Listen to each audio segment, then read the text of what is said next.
Começando mais um podcast Me Casa, eu sou Cássio Rossini e eu estou aqui com meu amigo Rodrigo Macedo. Como é que você está hoje? Fala aí, pessoal, tudo certo? Acabamos de voltar de um evento, né? É isso aí, leilão Summit Day, né? Foi Tava foda. lotado. Encontramos vários ouvintes do Me Casa. Um abraço pro Max. Maxi. Ele falou para falar o nome dele no episódio, né? Um abraço pro Maxi. Trocou uma ideia com a gente aí no warm-up, né? E todo o resto da galera também que tava lá, né? E hoje a gente tá com um convidado ilustre aqui, né? Já veio aqui no Me Casa uma vez, mas hoje a gente vai dar um foco maior aqui na história dele e no que ele construiu, né? Ele é o cara dos lançamentos imobiliários de São Paulo. E eu fiquei sabendo que bateu recorde esse ano, né? Em faturamento. Olha, dizem assim por aí que ele é o maior publicitário do país hoje de mercado imobiliário. Então, assim, tem coisa para aprender aqui hoje. Se você quer aprender a vender empreendimentos, esse episódio é para você. E a gente não tá falando de qualquer empreendimento, não tá falando de kitnet que construiu ali na esquina, a gente tá falando de grandes construtoras que fazem prédios enormes, condomínios no Brasil inteiro, né? Então estamos aqui com o ilustre Ale Tagawa, seja muito bem-vindo ao Me Casa.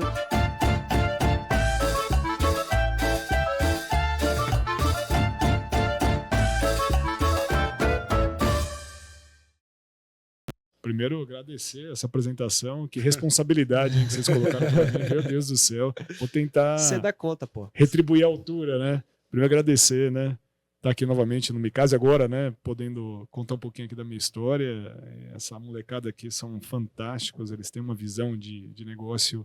São empreendedores e uma coisa que me chama muita atenção que é a capacidade que eles têm aqui de absorção de tanta informação sobre o nosso setor aí, no setor imobiliário, e esse canal que vocês abriram para poder compartilhar, né, para as pessoas que estão buscando informações sobre esse mercado fantástico, né?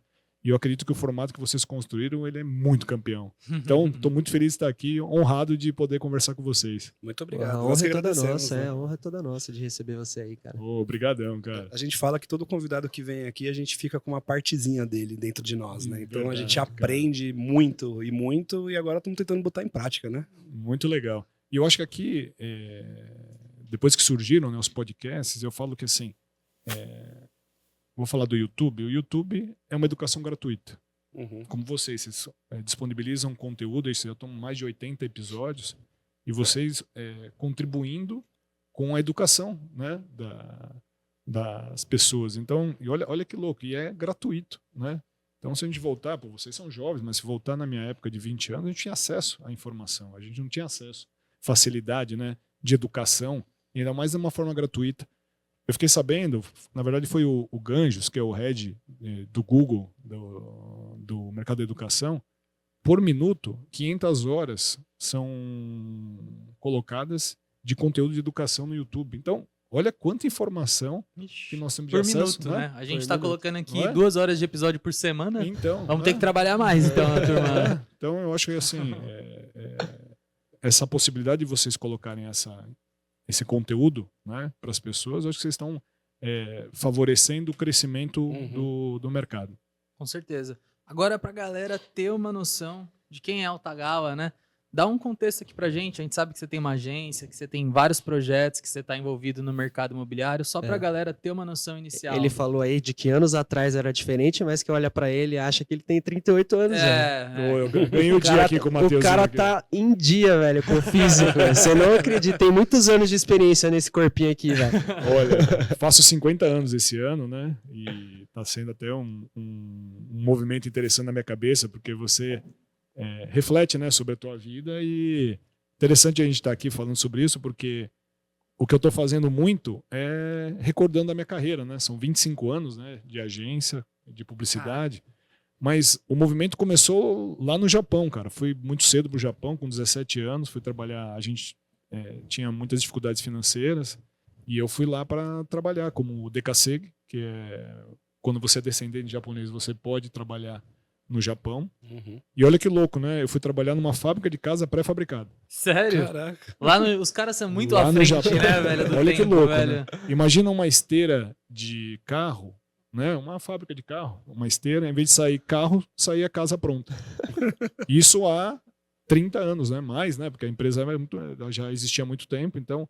E aí eu tinha uma função inicial de cobrir a casa, porque eram módulos, né? E lá no Japão não tem concreto. pelos inúmeros terremotos que acontecem, então as estruturas são mais metálicas e as paredes são de fibra de vidro, gesso, tem outros recursos mais leves para ser construídas as casas, né? Vamos salientar isso aqui só para ficar, porque aqui o pessoal constrói em concreto porque acha que é o mais seguro possível, verdade, né? Porque se não for concreto não presta, vai cair a casa. É cultural, né? E lá eles não constroem porque a casa cai. É isso aí. Entendeu? E no Brasil não tem nada de terremoto, não tem tsunami, não tem porra nenhuma, né? Então, né, cara? Mas eu acho que, assim, é cultural, né? Então a gente sempre teve essa visão de que se é de tijolo, se é de concreto, ela é sólida, né? Mas agora vocês devem estar, provavelmente vocês vão entrevistar, ou já entrevistaram, né, falando um pouquinho sobre esse mercado, mas o mercado do pré-fabricado, o mercado de soluções, né, de containers, entre outros, né, soluções com produtividade mais rápida, realmente isso vai começar a crescer no mercado. Por quê?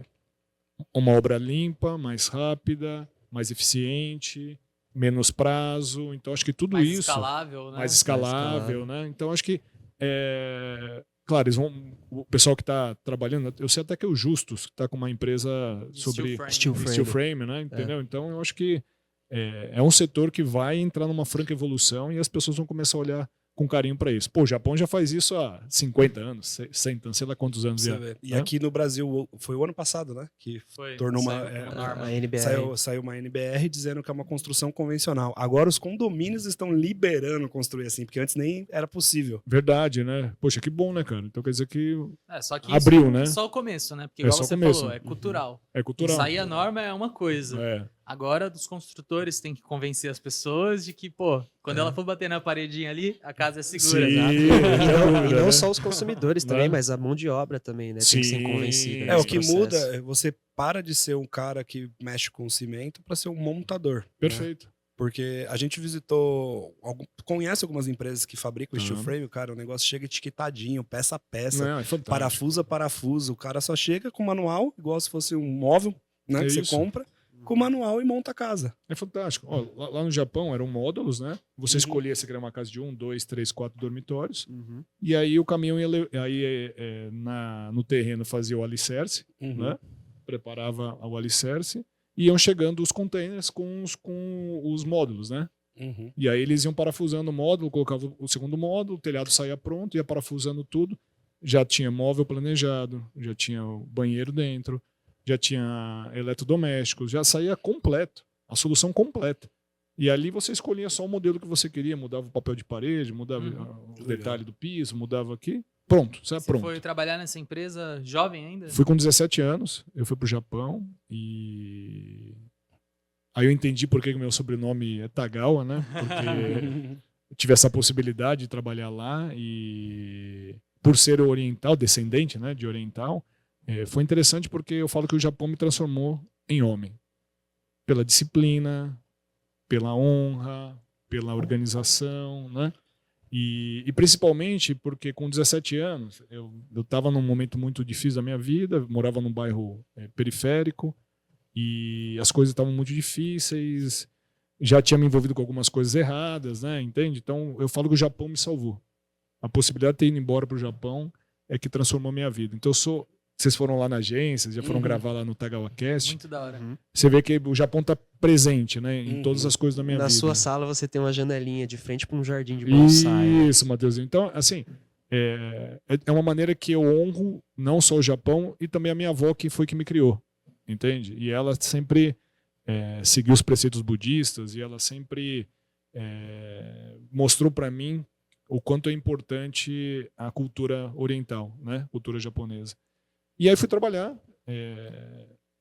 Foi muito louco porque eu saí daqui sem perspectiva, né?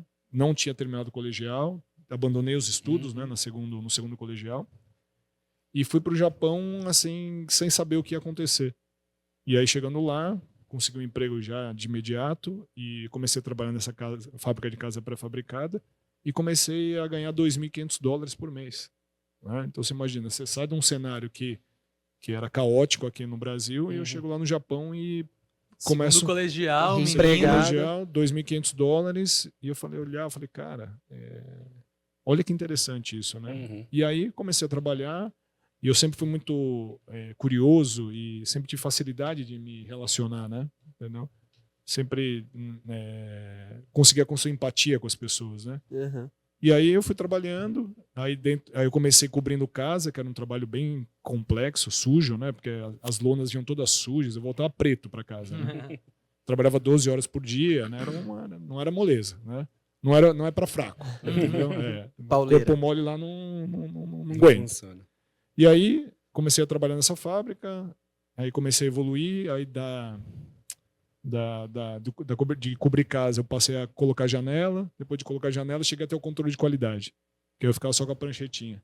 Então, o que o japonês ele admira o brasileiro? Porque o brasileiro ele é muito trabalhador e ele é criativo. Uhum. Eu mudei uma posição, né, da onde colocava a janela para uma parte para frente, que eu falei, olha, se a gente levar essa colocação de janela no outro ponto ali, provavelmente vai ganhar 15 segundos na esteira.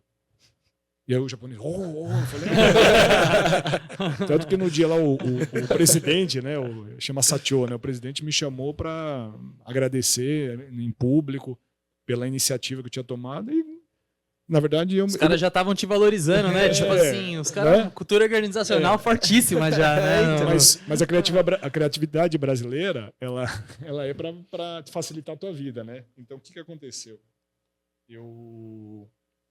Quando eu mudei esse posicionamento aqui, era para eu carregar por menos tempo a janela. Então tinha uma vantagem para mim, entende? A esteira ganhou 15 segundos e eu também ganhei. Ele deu um jeitinho brasileiro mesmo. Então, o brasileiro tem essas soluções por causa disso, porque ele tá com preguiça de fazer alguma coisa. Exato. Então a gente usa a criatividade. Eu sempre falo que o dom da preguiça é bom, porque às vezes você arruma um jeito de fazer a mesma coisa de uma maneira mais fácil. Mais fácil. Foi isso que foi o meu pensamento naquele período, Cássio. E aí o que aconteceu? Aí comecei a trabalhar, os japoneses começaram a gostar do meu trabalho, aí me indicaram para uma empreiteira que limpava a fossa com robôs, né?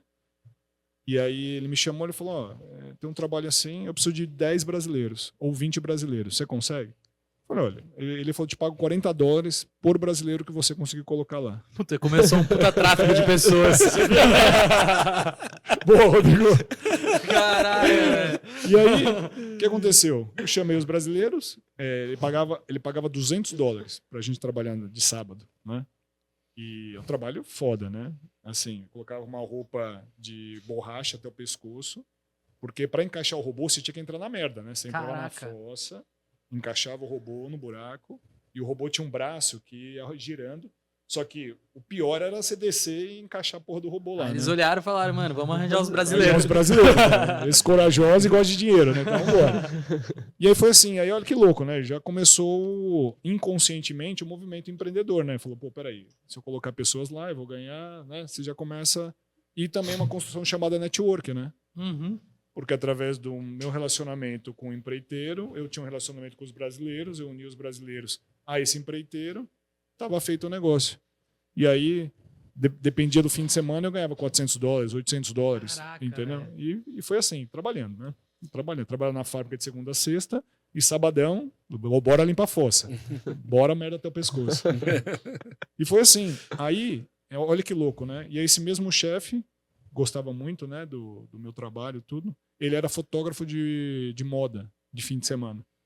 E ele fotografava uma revista chamada Nono, uma revista famosa japonesa, tipo uma Capricho, Carícia, não é da época de vocês, não sei, Atrevida. Não, a gente conhece. Né? Conheço. Então era uma revista para o público teen, né? E ele falou assim, eu falava para ele, bem, cara, eu não sei o que eu vou fazer no Brasil, né? Ele falou, pô, tô aqui, abandonei os estudos, não tô fazendo faculdade, o que eu vou ser da vida, né? Aí ele falou assim, cara, você vai começar a me acompanhar em fotografia. Aí eu falei, puta, então todo fim de semana eu vou te levar. Eu falei, puta, você tá brincando, Aí eu tive que largar o trabalho na empreiteira, né? E o pessoal ele falou assim, só que você não vai ganhar nada. Eu falei, não tem problema. Você vai carregar luz, você vai carregar case. Eu falei, não tem problema, eu carrego. E quando só não quero limpar a merda. Né? Isso, pô, mas é uma merda boa, né? Ganhava, né, cara? E aí o que aconteceu? Quando eu cheguei lá na primeira sessão de foto, no primeiro publi editorial que ele estava fazendo, cara, eu me apaixonei. Falei, cara, ele fotografando, ele arrumando, né, a mulher, a roupa, a luz. Toda aquela estrutura. Nossa, cara, eu pirei. Aí eu pirei. Falei, cara, eu quero fazer isso pra minha vida. E aí ele me orientou para comprar equipamento, me orientou. E aí minha vida publicitária começou através do Japão, numa fábrica de casa pré-fabricada. Caraca. Já tinha ali uma pitada de mercado imobiliário. Que maluquice tudo. Você viu que maluco, E olha cara, como as né? coisas vão sendo, né? Porque aqui ele já entrou num cantinho de publicidade Então. através da fotografia e um pouquinho de mercado imobiliário com a indústria. Mesmo Pequenos que não, passos. É. Por isso que eu falo que tudo que você faz na vida tem algum sentido, em algum momento. Uhum. Aí eu tô agora, né, para os 50 anos e você vai revisitando, né, tudo que você foi construindo, as coisas boas e as coisas ruins, entende? Porque ser empreendedor, vocês sabem, é 5 garrafas e 3 tampinhos, né, cara? É tampa daqui, destampa dali, não é? Entendeu? E eu falo uma frase muito... se você quer segurança, você compra uma geladeira, né? Ela vai fazer 20 anos a mesma coisa. Agora, se você quer empreender, você quer fazer algo fora da caixa, você quer ser alguém reconhecido, ou você quer tocar as estrelas, cara, você não pode comprar geladeira. Entende? Você tem que saber que você vai viver uma montanha-russa e é dessa maneira que é uma vida empreendedora. Sim. E aí, voltando lá, né, para o Japão, aí comecei a fotografar sessões de fotos todo fim de semana, comecei a entender, comecei a ver como é que funcionava isso. Eu falei, cara, eu vou fazer isso no Brasil. Aí comprei um equipamento, assim, se eu tivesse no Brasil, na época eu paguei $9.000 o equipamento. Uhum. Imagina, se eu estivesse no Brasil, acho que eu nunca teria... Tipo câmera, luz... Nunca teria conseguido juntar os 9 mil. Imagina, cara. Era uma câmera Nikon F4, entendeu? Ainda era de filme, né? Uhum. E com equipamento, flash, speedlight, todos os jogos de lente, né?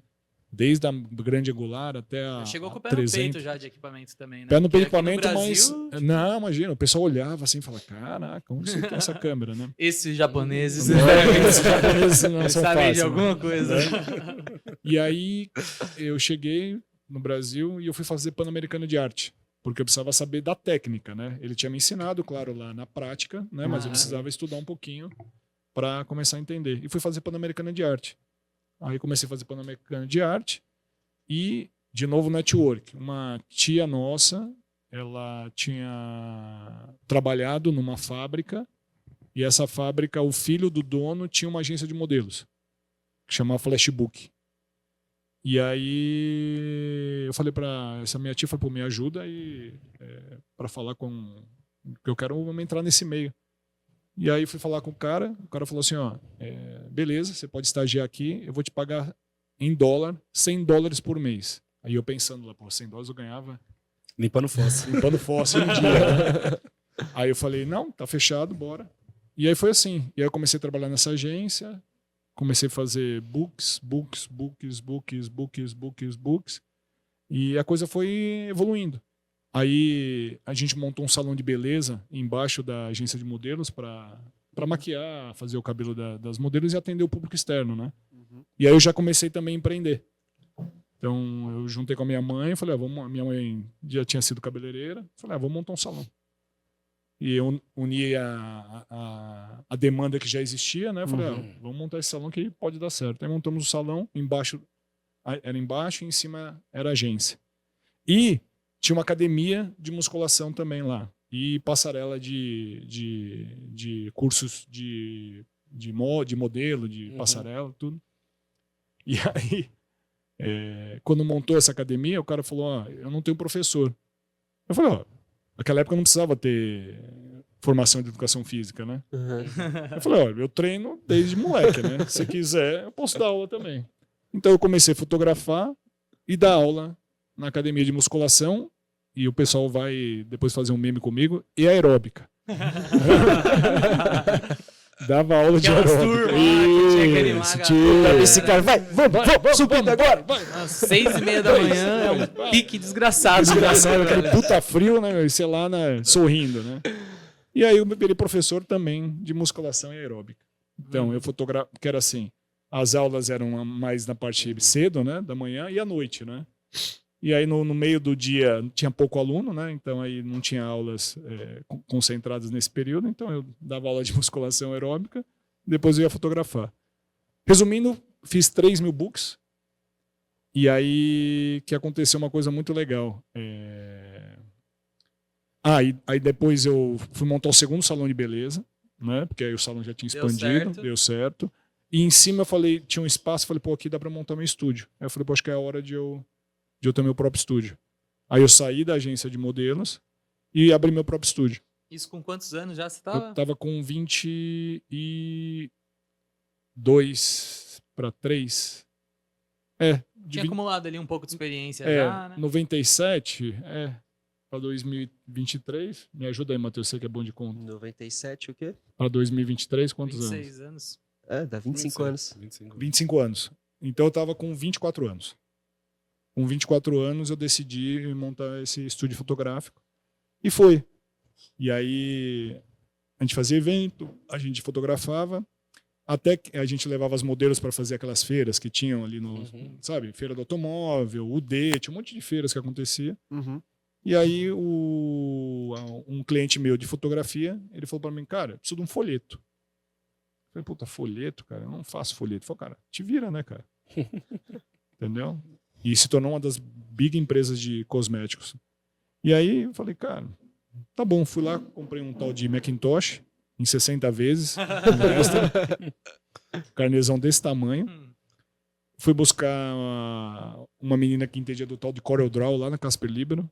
E de quebra trouxe uma redatora também que estudava lá na Casper Libero. Não era nem redatora ainda, estavam estudando. Né? E aí fiz o folheto, ficou uma bosta.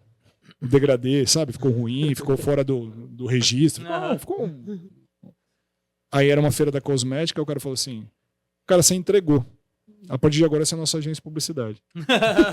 Ele só queria alguém que entregasse. Confiável. E foi assim que eu me tornei agência de publicidade dessa empresa de cosméticos. E aí um folheto, 2, 5, 10, embalagem, começou e ele falou que era anunciar em todas as revistas de moda do país. Caraca. Eu falei, revista, mídia, como é que faz isso, né? E o cara falou, se vira. Se vira. E aí foi aí que eu fui aprender o que era tal de mídia. Entendeu? E aí, você foi pegando a demanda desse seu cliente e aí foi aprendendo, foi estruturando uma empresa. Um serviço. Essa história bonita, né? Aí em paralelo não sabia gerir, não sabia liderar, problemas financeiros, quase quebrei 3 vezes. Então, assim, passei por maus bocados nesse movimento porque não tinha formação, né? E não entendia que precisava ter fluxo de caixa, não entendia que existia rentabilidade, né? Você vai trabalhando, vendia almoço para pagar janta, né, cara? Então era assim que a gente fazia. E aí aí ele falou assim, vamos, agora eu quero anunciar em TV, Rede Globo, Nacional. Falei, caraca, tá bom, vamos. E aí fui aprender a fazer filme, fui aprender a preparar plano de mídia, porque o plano de mídia já ficava mais parrudo, né? Fui entender sobre Ibope, fui entender sobre GRP, TRP, que são as siglas, né, de audiência. E aí viramos agência de publicidade. Foi assim.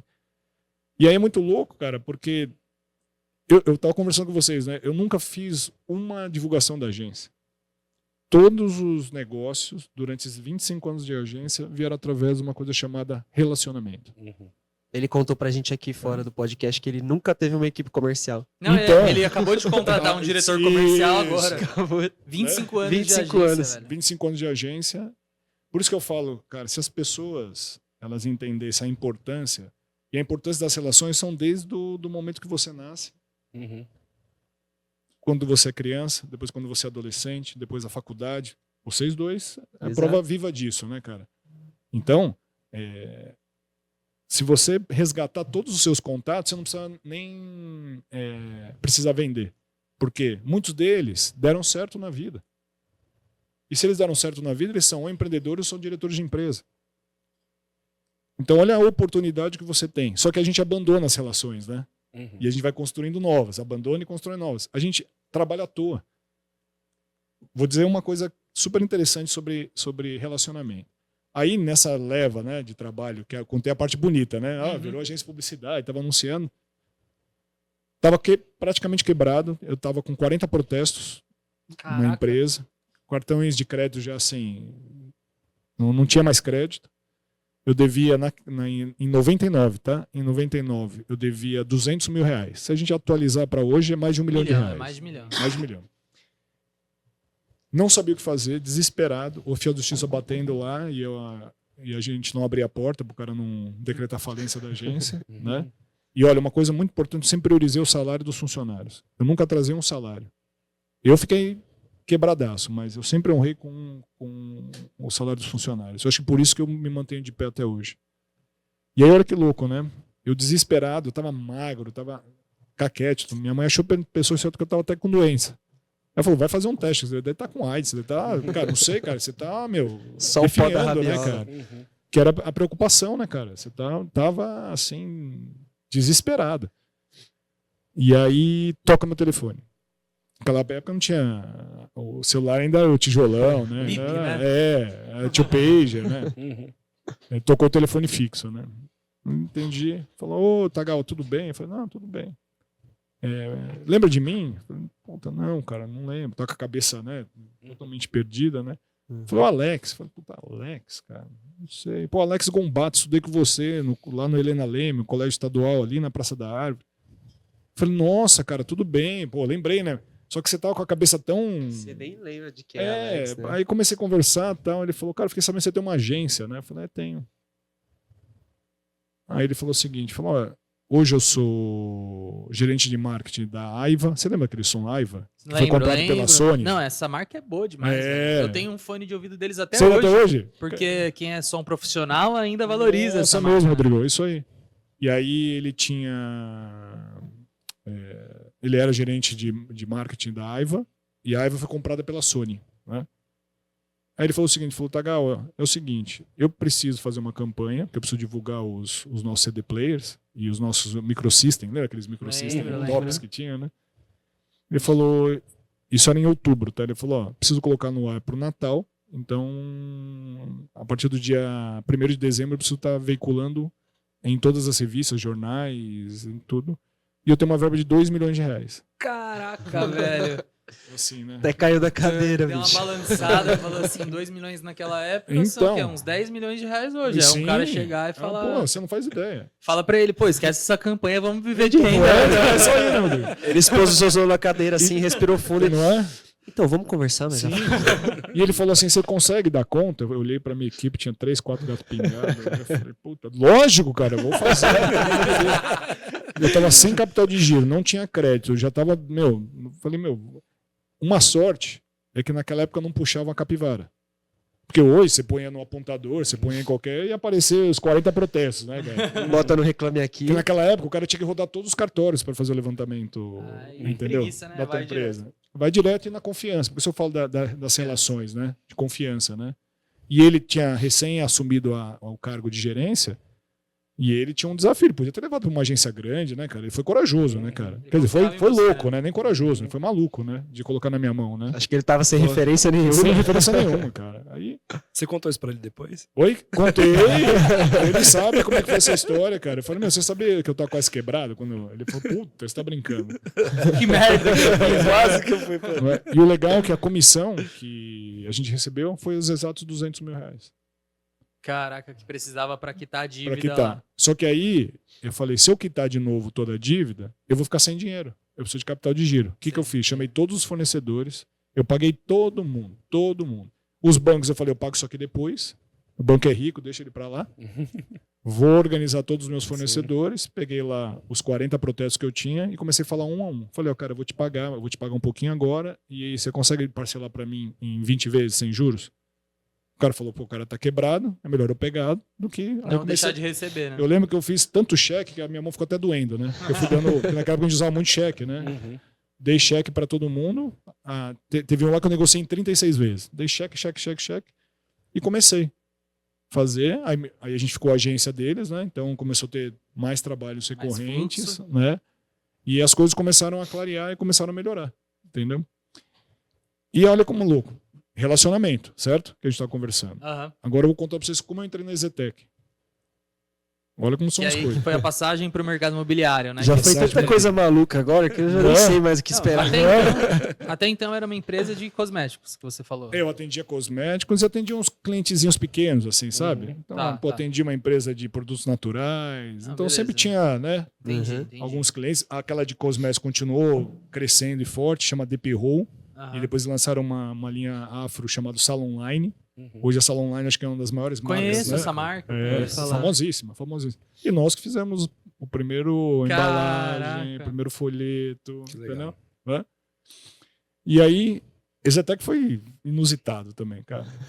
A oportunidade vem disfarçada, né? De maneira... E também, eu estava num momento difícil porque eu tinha feito uma sociedade com uma editora, e aí por um período eu comecei a fazer revistas customizadas. Eu não estava feliz, né, fazendo as revistas customizadas.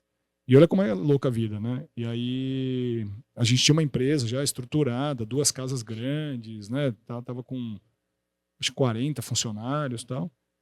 Só que eu estava triste, né? Não estava feliz porque fugia um pouco da minha característica de publicidade. E aí eu falei para minha sócia, né? Eu falei, cara, eu tô fora. Ela, você está louco? Eu falei, não, tô fora. Eu falei, eu só quero meus computadores e as pessoas que trabalham para mim, que eram 6, 7 pessoas. Ela falou, mas pelo amor de Deus, você vai largar isso aqui? Eu falei, cara, não dá para mim. Não dá para mim. Eu quero seguir um outro caminho. E aí eu fui para um escritório de 30 metros quadrados, entendeu? Com 6 funcionários. Isso em 2005 para 6, isso, 5 para 6. Praticamente recomeçar, assim? Praticamente recomeçar. E aí foi que no final de 2006, aí aconteceu o caso inusitado. Meu telefone toca de novo, só que agora já era celular, tá? Toca meu celular. Aí é o Henrique, um amigo meu, mineiro. Ele, bom. Aqui, ó, que ele fala, né? Sotaque mineiro, né? A minha namorada trabalha na Exetec, uma construtora, só que eu não conhecia a Exetec, ela não tinha essa força. Era uma empresa que lançava 2 empreendimentos por ano, né? Trabalha numa construtora chamada Exetec, a namorada dele. Cara, e ela tá desesperada, porque a agência que atende a Exetec não tá querendo fazer uma comunicação visual de uma parede lá e não tá resolvendo. Eu falei, ó, manda aqui para mim. Aí mandou para mim, e como eu tinha uma experiência muito grande de varejo, né? Então a gente montou facinho aquelas paredes, sabe aquelas paredes com as perspectivas e tal? Montamos, aí mandei, o cara falou, aí o meu amigo falou, quanto é? Eu falei, para, filho, vamos 1 hora para fazer, né? Tá tudo certo. Aí a Exetec mandou me chamar, falou, quem que é esse cara que fez e não cobrou? E aí fui chamado lá, a Exetec o pessoal tem um hotel ali na aclimação, né? E aí me chamaram lá, eu sentei, estavam eles lá, falaram assim, pô, você fez, conta um pouquinho de você. Aí eu contei um pouquinho da minha história. Falou, você vai ser agência da Exetec, só que nós vamos ensinar tudo para você, só que você vai ser exclusivo nosso. Onde a Exetec atuar, você não pode atuar com outra incorporadora. Eita, aí os caras já deram Aceita? Falei, aceita. Até agora eu não tenho nenhuma outra em vista. Não, eu ia falar assim, não, peraí, deixa eu pensar, me dá uns dias. Aceita. Peraí que a Cirela tá me chamando também, deixa eu ver. E aí foi, cara. E aí foi assim que eu entrei na Exetec. Uma oportunidade boba, né? Se você for parar pra ver, né? Boba. Uma coisa... Entendeu? E aí eu tenho uma terceira ainda pra contar, que também o mercado imobiliário me ajudou. Só pra gente fechar essa história de relacionamento como é importante, né? E aí entrei na Exetec entre 2006 e 2007. E eu estou até hoje, quase 17 anos, atendendo eles. São 140 lançamentos, são mais de 15 bilhões em VGV. Aquela são construtora milhares e milhares e milhares de apartamentos vendidos. Que lançava um empreendimento por ano e agora está até listado em bolsa. Listado em bolsa, se tornou uma queridinha, né, da bolsa e também a empresa mais sólida que tem no mercado. Assim, E você acompanhou a Exetec todo esse trajeto, desde um empreendimento por ano até... Vixe. E sou muito grato pela oportunidade que eles me deram. Eles me ensinaram a trabalhar no mercado imobiliário. Claro que eu fiz por onde, que eu trabalhei muito, né, cara? Porque não é fácil trabalhar com os libaneses, são muito exigentes, né, cara? E eles estão sempre... Eu falo que eles são eternos insatisfeitos, né? Mas isso faz com que a empresa decolou, né? A empresa decolou graças a essa pegada que eles têm, né? Entendeu? E aí foi que... Acho que de agência de publicidade em um único cliente do mercado imobiliário, eu sou o único. Entendeu? Não tem que eu saiba, né? Não existe uma história tão longeva de uma agência de publicidade junto com uma grande marca do mercado imobiliário. E acaba sendo bom, né? Porque você fica especialista no negócio do cara. A profundidade, né, cara? Você entende como se você fosse a própria equipe da empresa, da empresa, né? E para vender é isso. É isso. E as agências que a gente vê que a galera mais reclama hoje em dia é que a galera não conhece do negócio do cliente, né? Não consegue dar a profundidade necessária. É isso mesmo, Rodrigo. E por isso que a minha marca é um bonsai, né? Cada bonsai é único, como cada ser humano, como cada cliente. Então você precisa tratar ele como único. Não dá para você tratar como jardim de eucaliptos. Então como é que você vai conseguir entender a essência se você não tem profundidade, né? Sim. E aí foi isso que eu acreditei e graças a Deus deu muito certo. Quem não conhece o Tagawa, né, não sabe que ele faz essa relação com os pilares da vida, com a cultura japonesa, e é muito da hora quando ele começa a fazer isso, porque a gente vê que falta a gente fazer isso na nossa vida também, né? Exato. Tipo, com princípios e com Sim, tudo E isso. acho que o mais legal da trajetória do Tagawa foi que ele não estava esperando uma grande oportunidade de fazer algo parecido com o que ele faz hoje. Ele estava aproveitando o que estava acontecendo na vida dele. Pequenas oportunidades que foram Um dia após o aparecendo, outro, né? que foram moldando ele como pessoa, e até chegar um momento que, pô, você estava pronto que a oportunidade da Zetec caísse na sua mão. Ela não ia cair se você não tivesse pronto. Perfeito. E o ano tem 365 dias, não tem? Uhum, Se você fizer uma pequena coisa por dia, chega no final do ano você tem grandes coisas realizadas. exato, 1% melhor todo dia. É isso. Então, E é o que eu acredito. pra quem não entendeu ainda, essa pequena arte que ele fez pro rapaz que foi pedir ajuda, resultou em 20 anos de bilhões em VGV vendido É isso aí. de uma Exato. grande incorporadora. Então, Fora as inúmeras pessoas que hoje investem na Zetec por conta do trabalho que foi executado desde lá do comecinho. Sim, é uma construção, né? E as oportunidades vêm Exato. disfarçadas, né? É uma coisa pequena que você não imagina a proporção que pode tomar. E a gente vê na trajetória do Tagawa que são coisas do dia a dia. Uhum. Rotina, né? São coisas do dia a dia. Rotina. Não existe. As pessoas ficam esperando aquele momento mágico. Né? Claro, acontece. O cara ganhou na loteria. Um youtuber que conseguiu, né? Com um conteúdo ou dois, o cara, viralizou e conseguiu milhões e milhões. Mas, tirando essas, entre aspas, sortes que acontecem, cara, 10 mil horas de voo. Não tem outro caminho. Você precisa ter hora de voo e fazer bem, e fazer por repetição, e fazer com paixão. Aí sim existe a transformação. Fora isso, não vejo um outro caminho. E já falei com um monte de especialista, todo mundo fala a mesma coisa. 10 mil horas de voo fazendo o que você sabe fazer, repetidamente. Aí as coisas acontecem. E eu tenho mais uma situação inusitada. Para você ver como é que você conecta. Porque você acha que as pessoas de bilhões, elas são inacessíveis. Uhum. Mas as pessoas estão mais próximas do que você possa imaginar. Olha que interessante, o NIP, né? Nós somos agência da Unip por 8 anos, né? Agora a gente atende FMU. E olha que interessante, né? Eu estava atendendo a Zetec, eu gravava para a Mega TV, que é esses programas de varejo. A Sei. Mega TV pertence à Unip, né? Mas eu nunca tinha conversado com o Digênio, né? Aí, olha que louco, né? Aí, um dia toca meu telefone, é o diretor da Mega TV. Ele falou, Tagawa, oi, tal, não sei o quê. Cara, o Digênio, ele tá precisando de uma sala comercial lá num prédio ali da Zetec, ali no prolongamento da Shukri Zaidan e tal. Você pode indicar o corretor? Eu falei pro cara, corretor? Vai eu, né? O Digênio vai estar lá ele, né? Pessoa física, vai estar ali comigo para ver um imóvel. E você acha que eu vou perder a oportunidade de não mostrar para ele? E por sorte eu tinha uma sala comercial nesse mesmo edifício. Caraca. E aí, olha a inversão de valores, né? Muito louco isso. Aí o Guazelli falou, tá bom, vou falar com o Fernando Digênio. Aí desligou. Aí me ligou, falou assim, cara, o Fernando falou assim, pô, o Tagawa vai lá? Eu falei, porra, o cara é o Fernando Digênio. E ele tá, como é que fala? Impressionado que eu vou lá, pessoalmente, né, cara? Porque a televisão é muito louca, né? As pessoas idealizam algo assim, muito louco, muito né? louco, né? Romantiza. Porque eu acho que ele me cria via um distanciamento. assim, me né, via na dessa- TV lá apresentando. Inalcançável. Então, eu falei, caraca. Aí, beleza. Aí ele foi, chegamos, eu mostrei a sala. No final, ele não comprou, que ele queria comprar para a esposa dele, não comprou. Aí ele falou o seguinte para mim, Tagawa, cara, o que você faz? Esse Zetec me persegue. Eu abro o celular, você tá lá. Eu vou não sei aonde, eu ligo a televisão, você tá lá. Eu passo na rua, eu recebo alguma coisa. Cara, como é que você fez tudo isso? Eu quero que você faça para o ensino à distância da Unip. Olha lá. Então, dessa disponibilidade despretensiosa, que eu não sabia que o cara ia me dar conta, né? Concorda? Sim. Eu fui porque era o Digênio, falei, pô, vou conhecer o cara. Vale a pena, né? Você sabia Vale que a o pena. Pior das relacionamento hipóteses, valia. eu vou aprender alguma Vai coisa aprender com alguma ele. coisa, você entende? E aí veio a conta da Unip. Por isso que eu falo assim, as oportunidades elas estão onde você menos espera.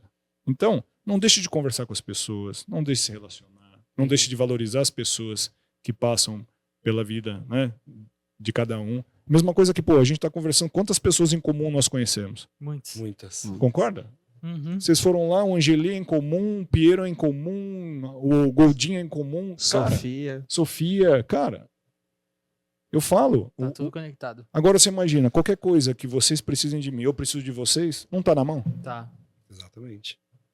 É assim que funciona a vida. E a gente já falou até que, assim, vendas mais de alto nível ainda, de ticket alto, isso acontece mais ainda, né? Você que é publicitário, você sabe, você não faz publicidade para pegar uma conta dessa. Sim, como Entendeu? é que você acessa Não tem o Digênio? como Como é que você acessa relacionamento. os donos da Zetec, né? Como é que você acessa? Não acessa. Entende? É relacionamento. E é um relacionamento que as pessoas acham, como é que eu vou circular no meio desse pessoal? Eles estão mais próximos que você imagina. E foi assim que a agência... Caraca, velho. Desculpa, foi assim que a agência foi evoluindo. E como foi a primeira experiência que você teve para fazer um lançamento? Você falou que a Zetec chegou e assim, já tinha uma necessidade ali, né? Sim. Você falou que eles te ensinaram muito. Agora, a gente tá com um lançamento imobiliário para fazer em breve da casa da nossa série. Quem sabe eu dou uma dica boa aí. Né? Quais foram os caminhos ali que você aprendeu junto com eles? Eu acho que o mais importante de você entender um lançamento é localização. Eu falo que localização. Por quê? Porque se você não desbrava, só para você ter uma noção, no começo da agência, a gente ia lá na rua, ia conversando com as pessoas. Por que você mora aqui? Mas o que você faz aqui? Como é que é o seu dia a dia? Aí você falava com a dona de casa, você falava com o estudante, você falava com o comerciante, você ia falando com todo mundo. Qual é a vantagem de morar aqui? É tipo isso? Isso. Não, e perguntar a essência da região. Você precisa entender a essência que está ali. Entende? Qual a história do terreno? Quem morou ali? Quem está ali naquela região? Entendeu? Tem de pai para filho, tem 3, 4, 5 gerações morando na mesma casa. Você começa a entender as pessoas. Entendi. Porque a comunicação é feita de pessoa para pessoa. Então, por isso que eu falo, a primeira coisa é entenda a localização. Porque se você não conseguir se comunicar exatamente o que a pessoa que vai comprar o imóvel espera daquele local, dificilmente você vai fazer gol, entende? Então, esse para mim é o princípio básico para se iniciar uma campanha de lançamento. Entendimento profundo da onde vai ser construído a casa, o empreendimento. Você precisa saber tudo. Porque assim, se você for ver, grande parte do produto imobiliário é a localização, né? Então, no fundo, você está falando, entenda o seu produto. Perfeito. E é a única coisa que você não pode mudar. E quando você vai fazer esse trabalho, normalmente a própria construtora já fez esse trabalho de localização para entender que aquele é um bom lugar. Perfeito, porque ela comprou o terreno. Comprou o terreno. Então, para ela comprar o terreno. Agora você precisa mostrar para as outras pessoas que é um bom lugar. Perfeito, né? Matheus. Legal. E aí, quando você começa a entender, é dali que surge um insight criativo. Porque quando você conversa com as pessoas, você começa a entender o estilo de vida. Eu preciso construir as personas. Quantas personas eu preciso construir para conseguir dar conta daquele empreendimento? E aí precisamos saber qual o tamanho da escala do empreendimento. O empreendimento ele é um empreendimento com uma torre? Quantos apartamentos? A área de lazer dele é favorável ou não é? Você começa a analisar para fazer lá a arte da guerra, né? Então vamos falar, coloca lá, você vê os prós e os contras que tem o empreendimento, para saber como que você encaixa isso para as pessoas que estão ali. O trabalho geolocalizado é o primeiro passo. Agora, quanto desse raio pode crescer? A gente consegue ter migratório? De repente ter uma estação de metrô próximo? Então, provavelmente você vai ter uma porcentagem de público que será migratório, porque ela pode mudar de um bairro para outro, porque o metrô vai facilitar a vida dele. Entendi. E aí começa a analisar uma outra questão financeira. Por quê? Uma coisa é, nós queremos morar em Champs-Élysées, beleza, ali, né? Queremos morar no Triângulo de Ouro de Paris, beleza. Temos condições? Esse é o primeiro passo. Não dá para comprar ali, tá bom. O que dentro da aspiração desse cliente para comprar o imóvel, aonde eu consigo encantá-lo, mesmo ele tendo que migrar de bairro?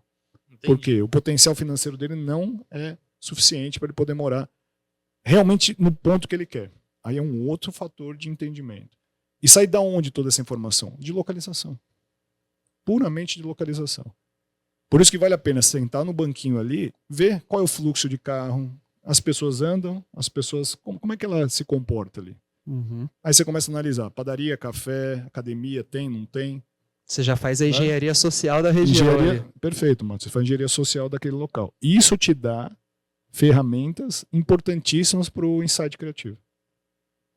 Aí, passando desse momento, a gente vai começar a entender o que a incorporadora preparou de produto para aquele terreno. Uhum.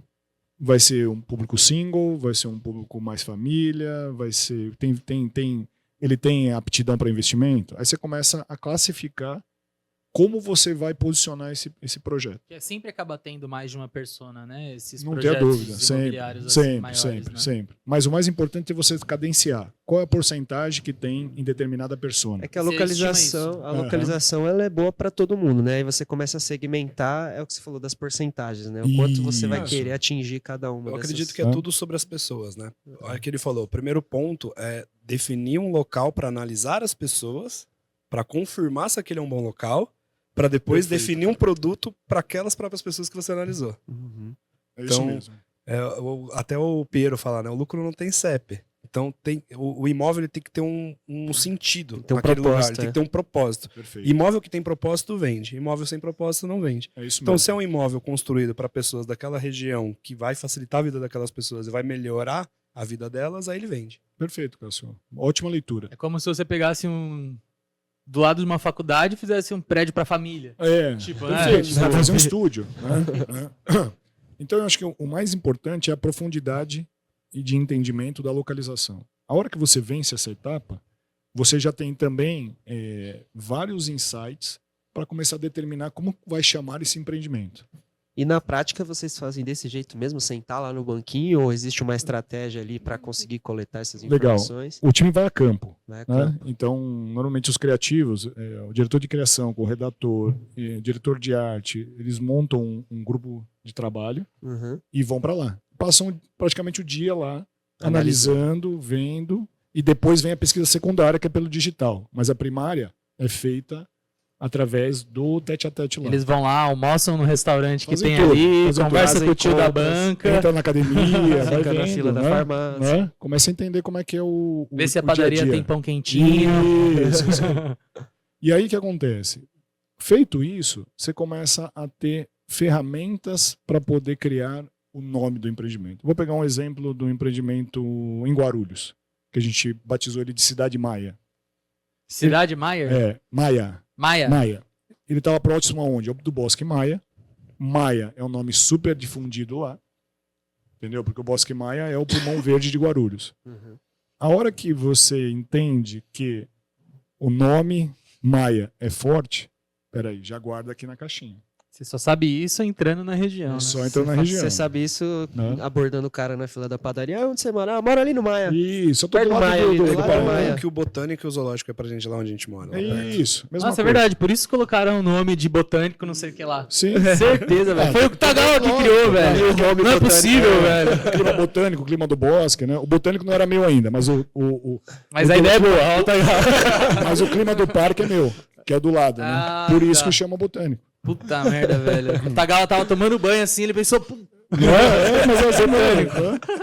E aí o Cidade Maia, por quê? Porque são 5 empreendimentos lá. Não tinha um empreendimento dessa categoria, dessa envergadura em Guarulhos. Do lado do shopping, Parque Maia. 5 empreendimentos. Eu pensei, falei, cara, isso é uma cidade.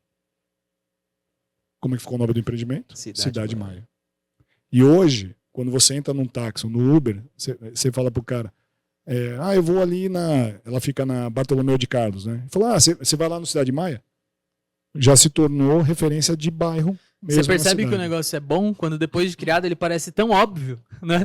Que é natural. É isso. Né? Então aí, na concepção, da onde saiu o nome? Saiu o nome de uma inspiração da localização, Maia, e do projeto super ousado, gigantesco, de envergadura, como uma cidade. Cidade Maia.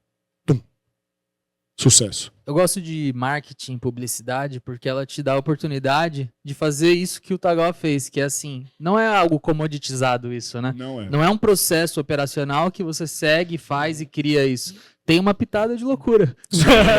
Não tenho dúvida. E aí como é que organiza um lançamento, né? Então assim, para o corretor ser eficiente, ele precisa de um bom material didático, que é o folhetão. Que esse é o principal material que ele tem para poder, na hora mágica da venda, ele está explicando Como é que a gente constrói esse material? O mais didático possível. Então, começa falando sobre a empresa, a solidez da EZTEC, entendeu? Mostra ali toda a experiência, empreendimentos já realizados. Terminou isso? Confiança, né? Confiança. Aí eu entro aonde? Localização. Então você vai ver que eu tenho 4, 5, 6 páginas de localização para o cara tangibilizar a macro e a micro região. Mostra para ele a mobilidade, como é que vai ser o dia a dia dele lá, onde estão as escolas, onde estão os supermercados. Nem falou do apartamento ainda. Nada, ainda não chegamos no apartamento, entendeu? Então eu estou na parte de localização. Terminando localização, eu racionalizo. O que é racionalizar? Todo mundo quer fazer um bom negócio, concorda? Sim. Então, vou mostrar para ele que lá tem um potencial de valorização do imóvel dele. Você vai dar justificativa para ele. Dou justificativa que vale a pena ele investir ali, porque realmente ele pode sim ter um resultado efetivo de ganho, né? Aí, passado todo esse processo, o que eu começo a contar do empreendimento. Quem é o Cidade Maia, entendeu? Aí vem os diferenciais do projeto, como é que ele foi estruturado, o que chama atenção, né, principalmente, né, de quem vai comprar um imóvel é a área de lazer. Então a gente começa a fazer uma viagem. É área de lazer? É área de lazer. Um dos pontos mais importantes, principalmente para quem tem filho, né? Ele muitas vezes ele pode até abrir mão até de um pouco de metro quadrado pela vantagem de ter mais lazer. Sério? É um ponto que chama muita atenção. Chama muita atenção. Porque o que acontece? A cidade hoje ela é muito pujante, né? E o tempo ele é escasso. Então, o filho dele tiver acesso ao lazer dentro do próprio condomínio, isso favorece demais o dia a dia da família. Então, total, né? você não precisa ir na academia. né? Querendo ou não, você pode ter uma academia perto, mas se for 10, 15 minutos, pô, é 10, 15 minutos pra ir, pra sair do carro, pra entrar, pra malhar, pra sair, pra tomar banho. E acho que é mais latente ainda, igual o Taguá falou, em casos que tem filhos, né? Porque, por exemplo, você não tem nenhuma área de lazer em casa. É o filho o dia inteiro enchendo o saco. Mãe, leva no shopping, leva no parque, leva não sei onde, leva não sei onde. É isso aí, Matheus. Então, aí a hora que a gente estruturou todo esse material, eu tenho esse livro didático que ele passa a ser peça fundamental para o desdobramento da campanha, tanto no offline quanto no online. Por quê? Se eu tenho um book explicativo com tudo que envolve... É como se fosse a bíblia do empreendimento. Isso, perfeito. Tá na dúvida? Abre aqui o negócio, uma pergunta, entende se faz essa sentido. bíblia tem o preço? Não, não. O preço é o momento do corretor. Né? O preço... Porque assim, precificação é algo complexo. Sim. A pessoa você pode achar caro e o Rodrigo achar barato. Sim, sim. Por quê? Porque o Rodrigo entende pontos diferentes do seu. A gente sempre abre a discussão aqui do preço na questão do folhetinho, na primeiro contato ali com o corretor, porque muito tempo é perdido nessa questão. Às vezes você está procurando empreendimento, mas é aquilo que você quer, mas você não sabe o preço, aí Sim. você fica ali perdendo tempo até chegar nessa informação para saber que você não pode comprar. Né? Perfeito. Eu acho que tudo depende do tipo de empreendimento, do estágio do empreendimento. Entende? Então, assim, claro que em alguns momentos a gente também apresenta preço, né? Porque a pessoa também quer entender do preço. Mas eu preciso levar o cliente até o local para ele entender como foi construída a precificação. Sim, sim. Entende? Porque o cara é barato, depende. Entende? Você precisa entender por que aquele preço por metro quadrado está naquele valor. Sim. E como é que você faz isso? Vai começar a explicar para ele tudo que envolve empreendimento. Porque assim, pode ter 2 empreendimentos vizinhos, com a mesma metragem, com a mesma área de lazer e com a mesma área de terreno. Só que o padrão de qualidade desse pode ser diferente desse. Sim. O tipo de equipamento das áreas comuns desse pode ser inferior a esse. Então, isso já vai fazendo diferença na precificação. Pode ser que aquele empreendimento está entregando sem decorar as áreas comuns. E aí? Você vai ter que gastar para colocar depois. Então, não dá para você falar assim, eu vou fazer um corte, eu quero um apartamento de 70 metros quadrados e através dessa pesquisa vai me vir todas as informações. Dificilmente você vai conseguir. Então, beleza, podemos ir num portal vertical, pesquisar tudo, mas você vai precisar conhecer para você entender, beleza, o preço pode ter encaixado para o teu bolso. Aí você vai chegar lá, o prédio está velho, precisa de reforma, o condomínio é caro. Aí você tem que analisar outros pontos para você tomar a sua decisão de compra, entende? Por isso que muitas vezes a pessoa reclama, por que não coloca preço, tal, não sei o quê. Mas vem conhecer primeiro, para você entender como foi construída a precificação, entendeu? Porque não dá para ser pela sua ótica apenas, né? Você precisa ir lá e entender. Sim. Poxa, você está num puto endereço, como é que você quer pagar barato? Dificilmente. De novo, né? Localização. A gente sabe o quanto que muda, né? De um bairro para outro, né? Questão de metro quadrado por uma simples localização, né? Então, E é engraçado que assim, a gente quando também não conhece um produto e a gente só vê o preço, a gente julga da forma errada. Exato. Mas eu tenho o perfil também de pesquisar muitas coisas que eu quero comprar. E muitas vezes eu mesmo olho a primeira impressão assim, eu falo, não, tá muito caro. Igual a cadeira que eu fui comprar, né? Cadeira gamer. A cadeira gamer é um bom exemplo, que eu olhei assim, eu falei, não, vou pagar até 1.500 numa cadeira. Comecei a olhar lá, falei assim, muito cara essa cadeira. Aí comecei a pesquisar vídeos sobre cadeira. Aí eu comecei a entender que tem a ferragem borboleta, que tem a ferragem não sei o quê, que tem o tecido de couro, que tem o tecido que é tecido mesmo, que tem desce pra trás, desce pra frente. E aí eu olhei e falei assim, não. Pra mim, no mínimo, tem que ter isso. E aí depois eu gastei 3 mil na cadeira, que eu não queria pagar... O dobro. Você pagou o dobro. E eu não queria pagar... de valor. E foi realmente isso. Eu não queria pagar 1.500 na minha primeira impressão. E conta que você contratou uma consultoria de cadeira. E eu contratei... tem esse detalhe. Eu contratei ainda uma consultoria. Ele ficou com um cara no YouTube vendo vídeo de cadeiras e o cara tem uma consultoria de R$50 pra te ajudar a comprar uma cadeira. E ele falou, preciso desse cara. Fantástico. E você pagou? Lógico. Fantástico. Eu ia pagar 2 mil na cadeira, não vou gastar 50 então, pra escolher a cadeira certa. Cara, o cara te dá uma consultoria sobre qual a melhor cadeira pra você Ele comprar pra perguntou minha altura, meu peso, fantástico. Quantas horas eu fico na cadeira, se a minha mulher usa, se eu uso, quantas horas ela usa e quantas horas eu uso. Da ferragem, do porquê que era melhor, o que durava mais. E aí eu quis pagar mais. E a outra de 1.500 não ia me atender. Eu ia ficar puto se eu comprasse ela. Sim. Eu gosto de fazer essa pergunta para vários convidados que vêm, justamente para entender a opinião e para que isso exemplifique para o pessoal de casa por que é importante ter ou não ter a precificação. Sim, eu vou dar um exemplo da moda, né? Uma roupa, ela pode te dar diversas análises. Exemplo, você falou, aquela mulher comprou uma bolsa, claro que tem a parte emocional muito estabelecida, forte, mas quanto tempo aquela bolsa vai durar? Exato. Entende? Foi interessante, eu tenho uma amiga minha que é consultora de estilo e ela fez um trabalho comigo. Eu me recusava. Vou comprar uma jaqueta de couro de R$3 mil. Eu olhava pra ela e falei, você tá louca? Ela falou assim, deixa eu falar pra você, quanto vai durar a jaqueta de couro? Aí eu chutei, pelo menos 10 anos. Então, 10 anos você vai ter uma peça boa, bem estruturada, que vai trazer estilo pra você. Minha mulher sempre me convence nessas falas. Entendeu? mas o pior é que tem fundamento. Tem. Cássio. Aí ela falou assim, mas sua camiseta pode ser uma Hennig, não tem problema. Entende? Você coloca uma jaqueta, né, de um valor. Por que acontece? Quando a pessoa vê você com aquela jaqueta, ela já posicionou você. Ela não sabe que por baixo está com uma camiseta básica.